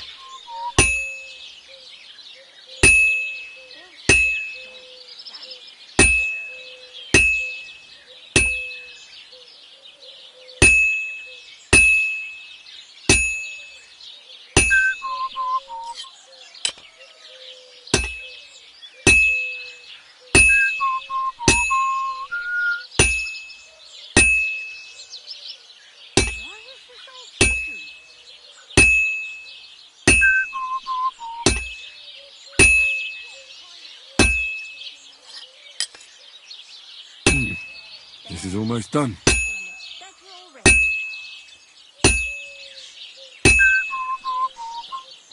It's already cooled off. It's not worth it. Oh, finally.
Can't get any better than this.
Good boy.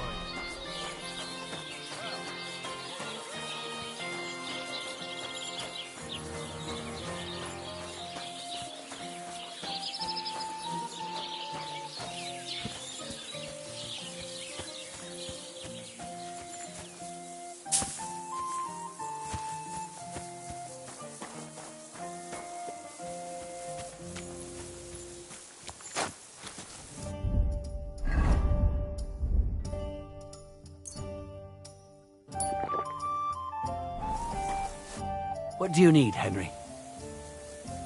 I found the water goblin's silver axe. What do you mean? What axe? The one from your story. 2 brothers, a silver axe, a water goblin. One brother got the axe, the other got drowned. You know. Wait, so you actually found it? Do you have it? I have to see it. Here you go. It's not possible. Where did you find it? I just followed your story. I found the pier by the rock tower pond, then went up to the old oak tree, then the big stone beside the road. Doesn't really look like a woodcutter's axe. Are you sure this is really it? But you didn't say it was a woodcutter's axe. You only said the water goblin's axe was silver. I did, but still. In all the years that story's been told, everyone thought it was just a fairy tale for children. It has 4 different endings nowadays. When Johann and Jaleov tells the tale, it's about 2 sisters, and the water goblin grants one of them a pair of silver slippers. The other sister was jealous, but she didn't bother with the water goblin. She found her sister straight away and pushed her off a cliff in Apollonia. It's the same story, but Johann gave it some extra colour. Best not go looking for the slippers too. Although, with your luck. Take care, Henry.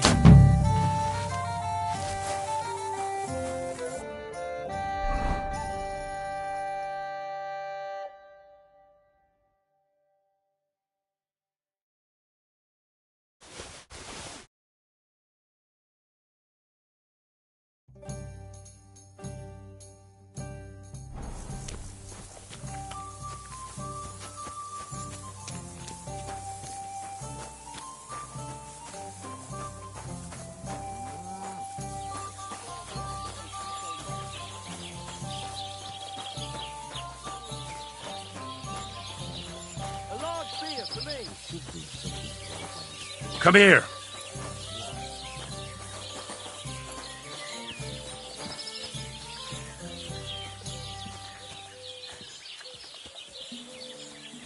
Heal. What are you doing here?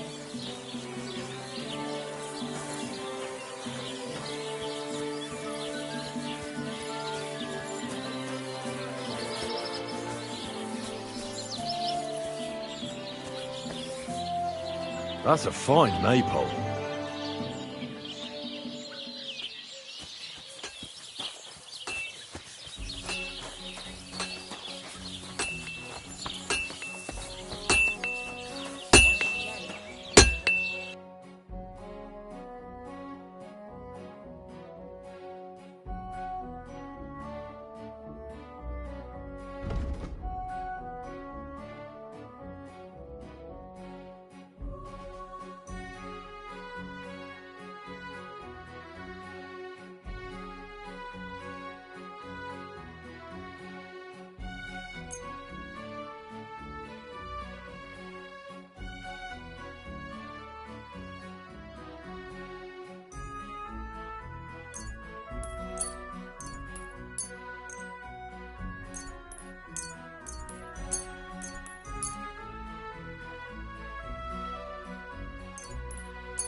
Maybe next time then, Henry.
Take care then.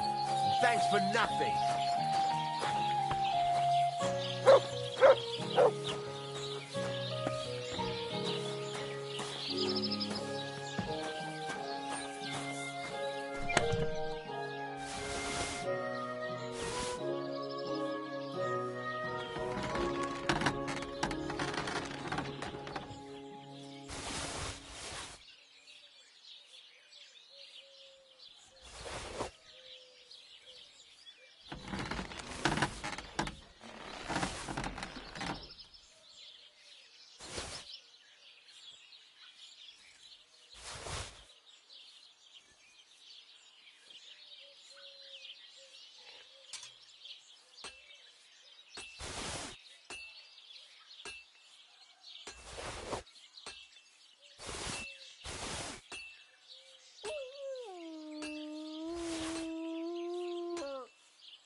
I'd like to discuss the price. Well...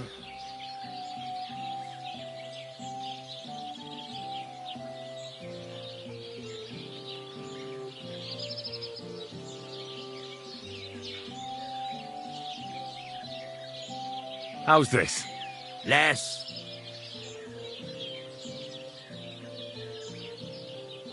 Finally, a reasonable sum. Thank you. And come again, Henry.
Excuse me?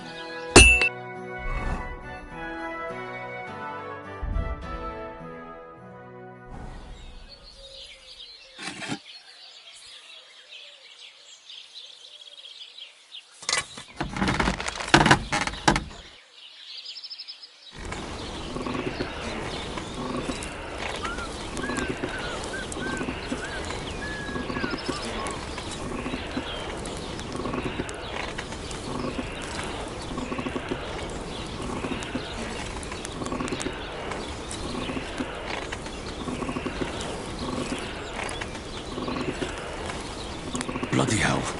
I'm overheating it. Oh, for fuck's sake.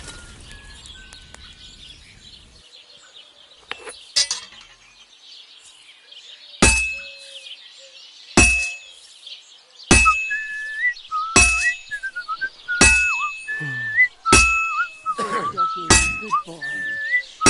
All right.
God bless you, Henry.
Well, I've got half finished.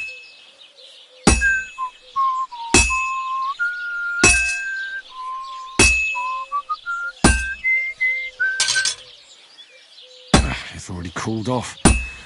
It's not worth it.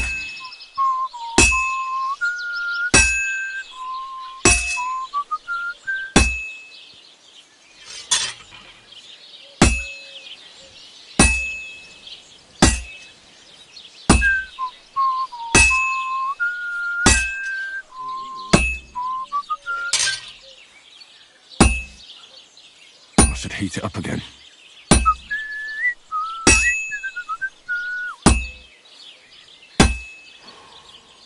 It's already cooled down.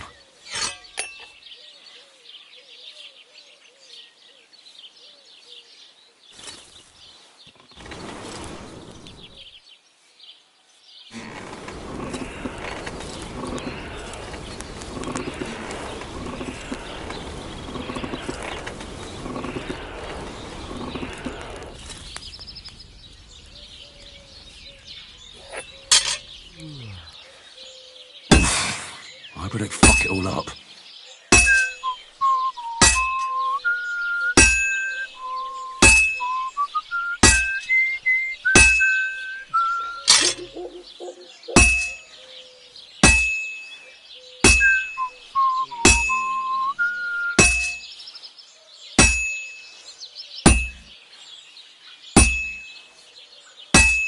That's it.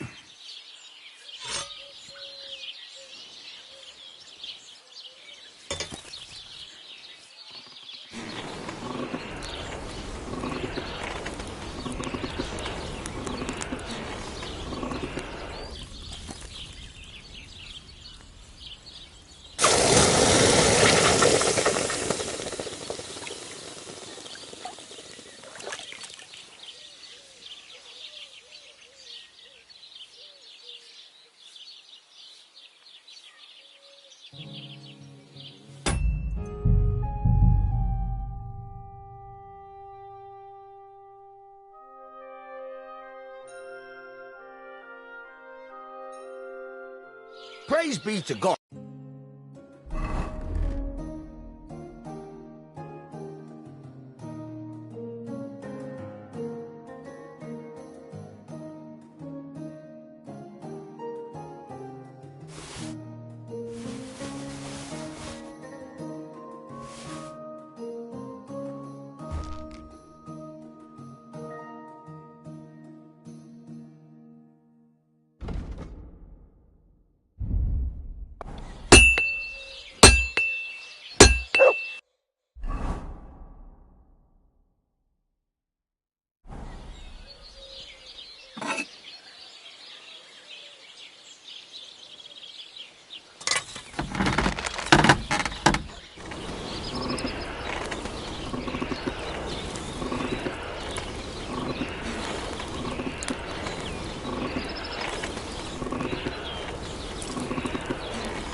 This is useless.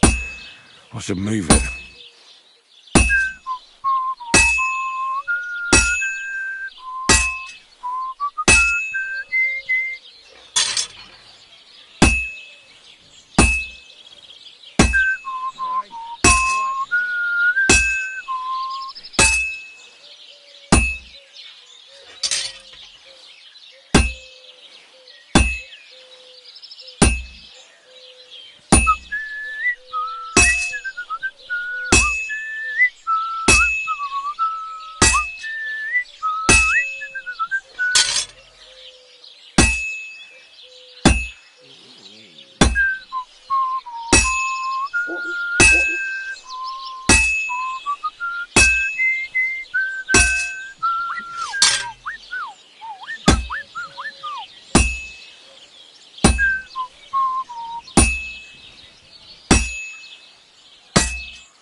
Damn it. I have to be careful not to ruin it.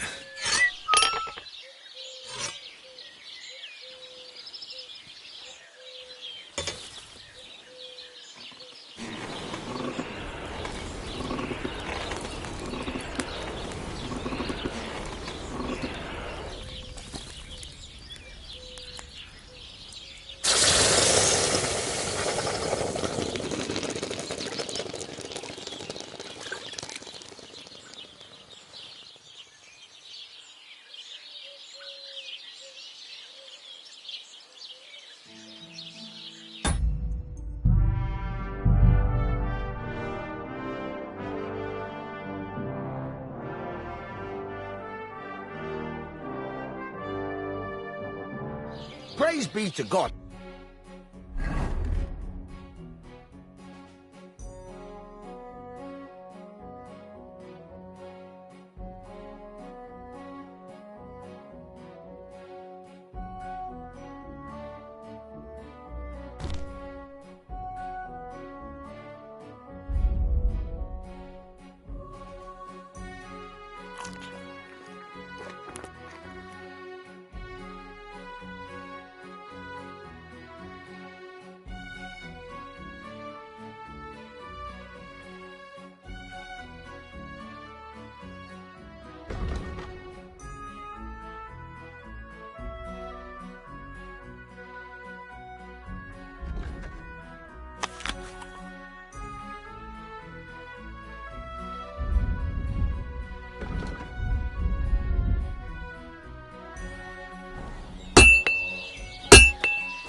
burning.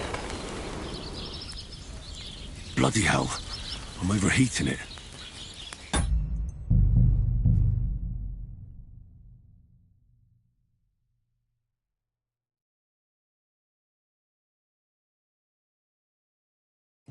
Get dressed. You can't just walk around like this.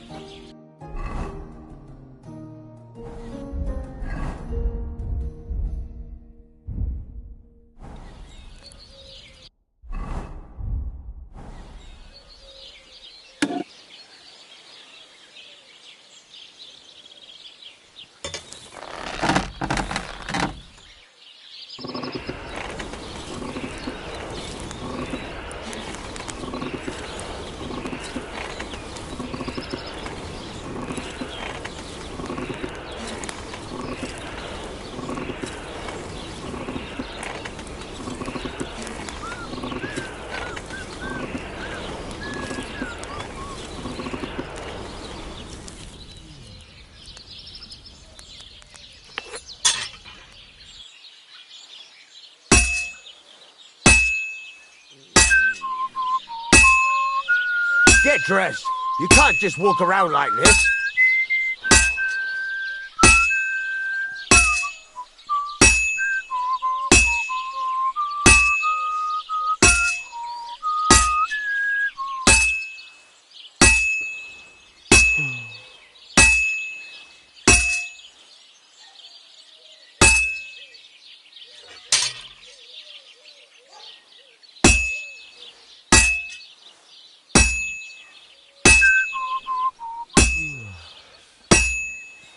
This'll take a bit longer.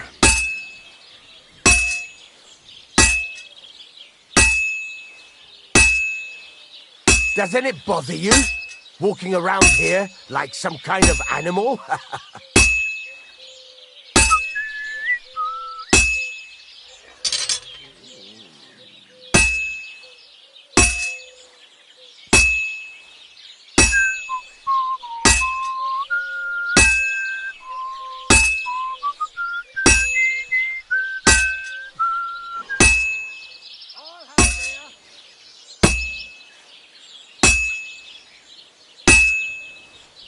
Fine.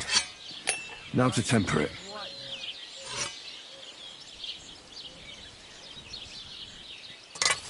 Christ, get dressed. You can't just walk around like this.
Excuse me?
Greetings, Henry.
should heat it up again.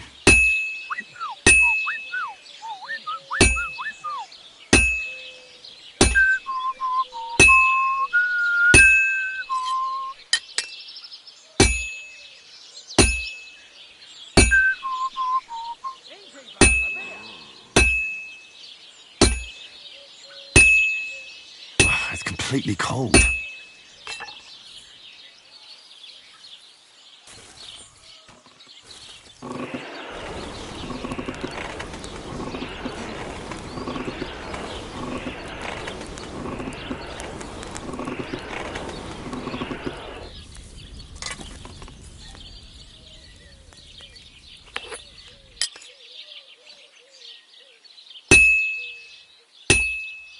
Just a bit more, and I'll be done.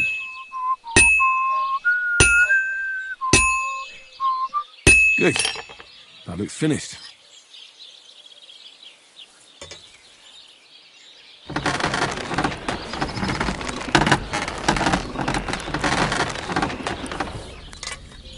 Christ, what a day.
excuse me?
That's one sharp blade.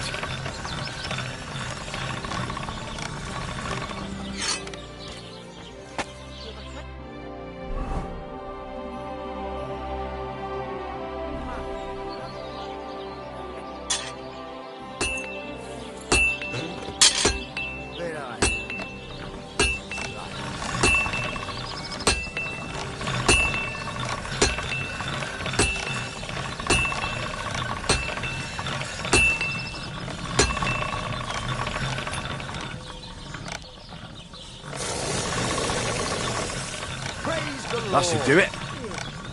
Greetings to you too.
All done.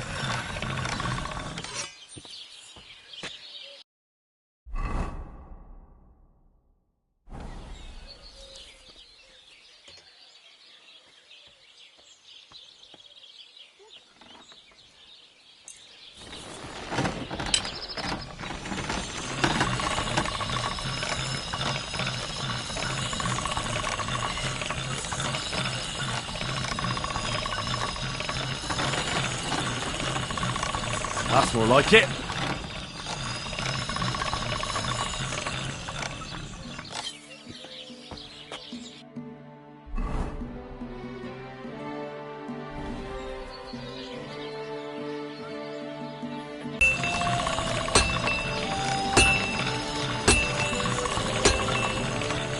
That's more like it.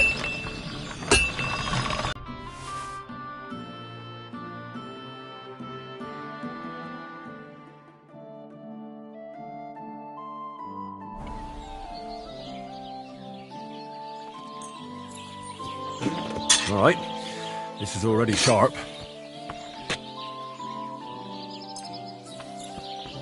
This one is sharpened already.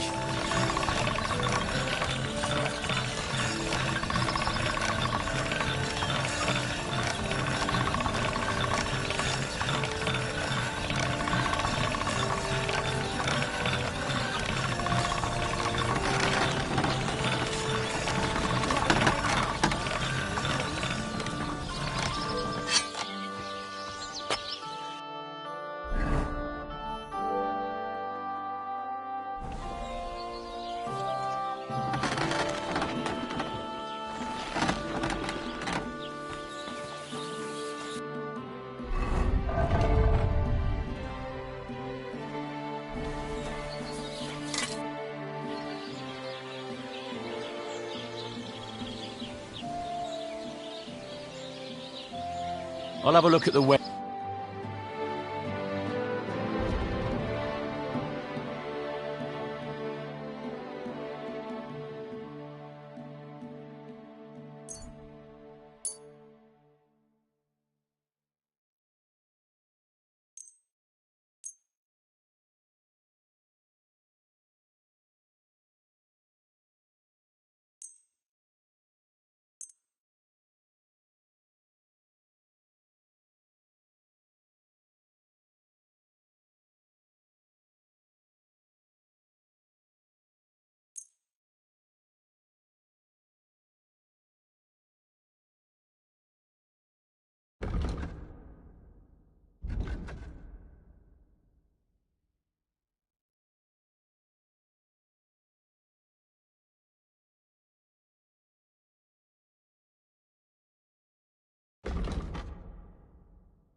Let's talk about the price.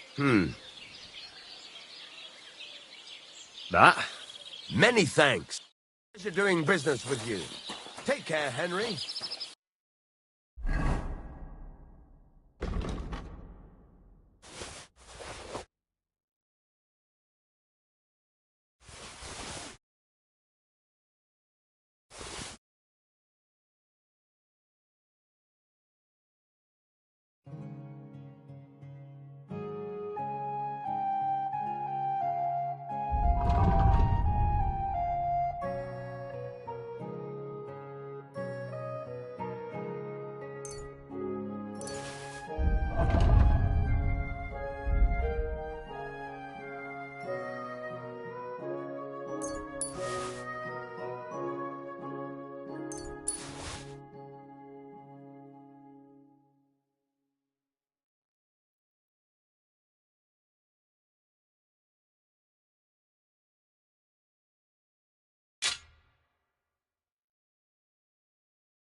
Next time it'll be even better.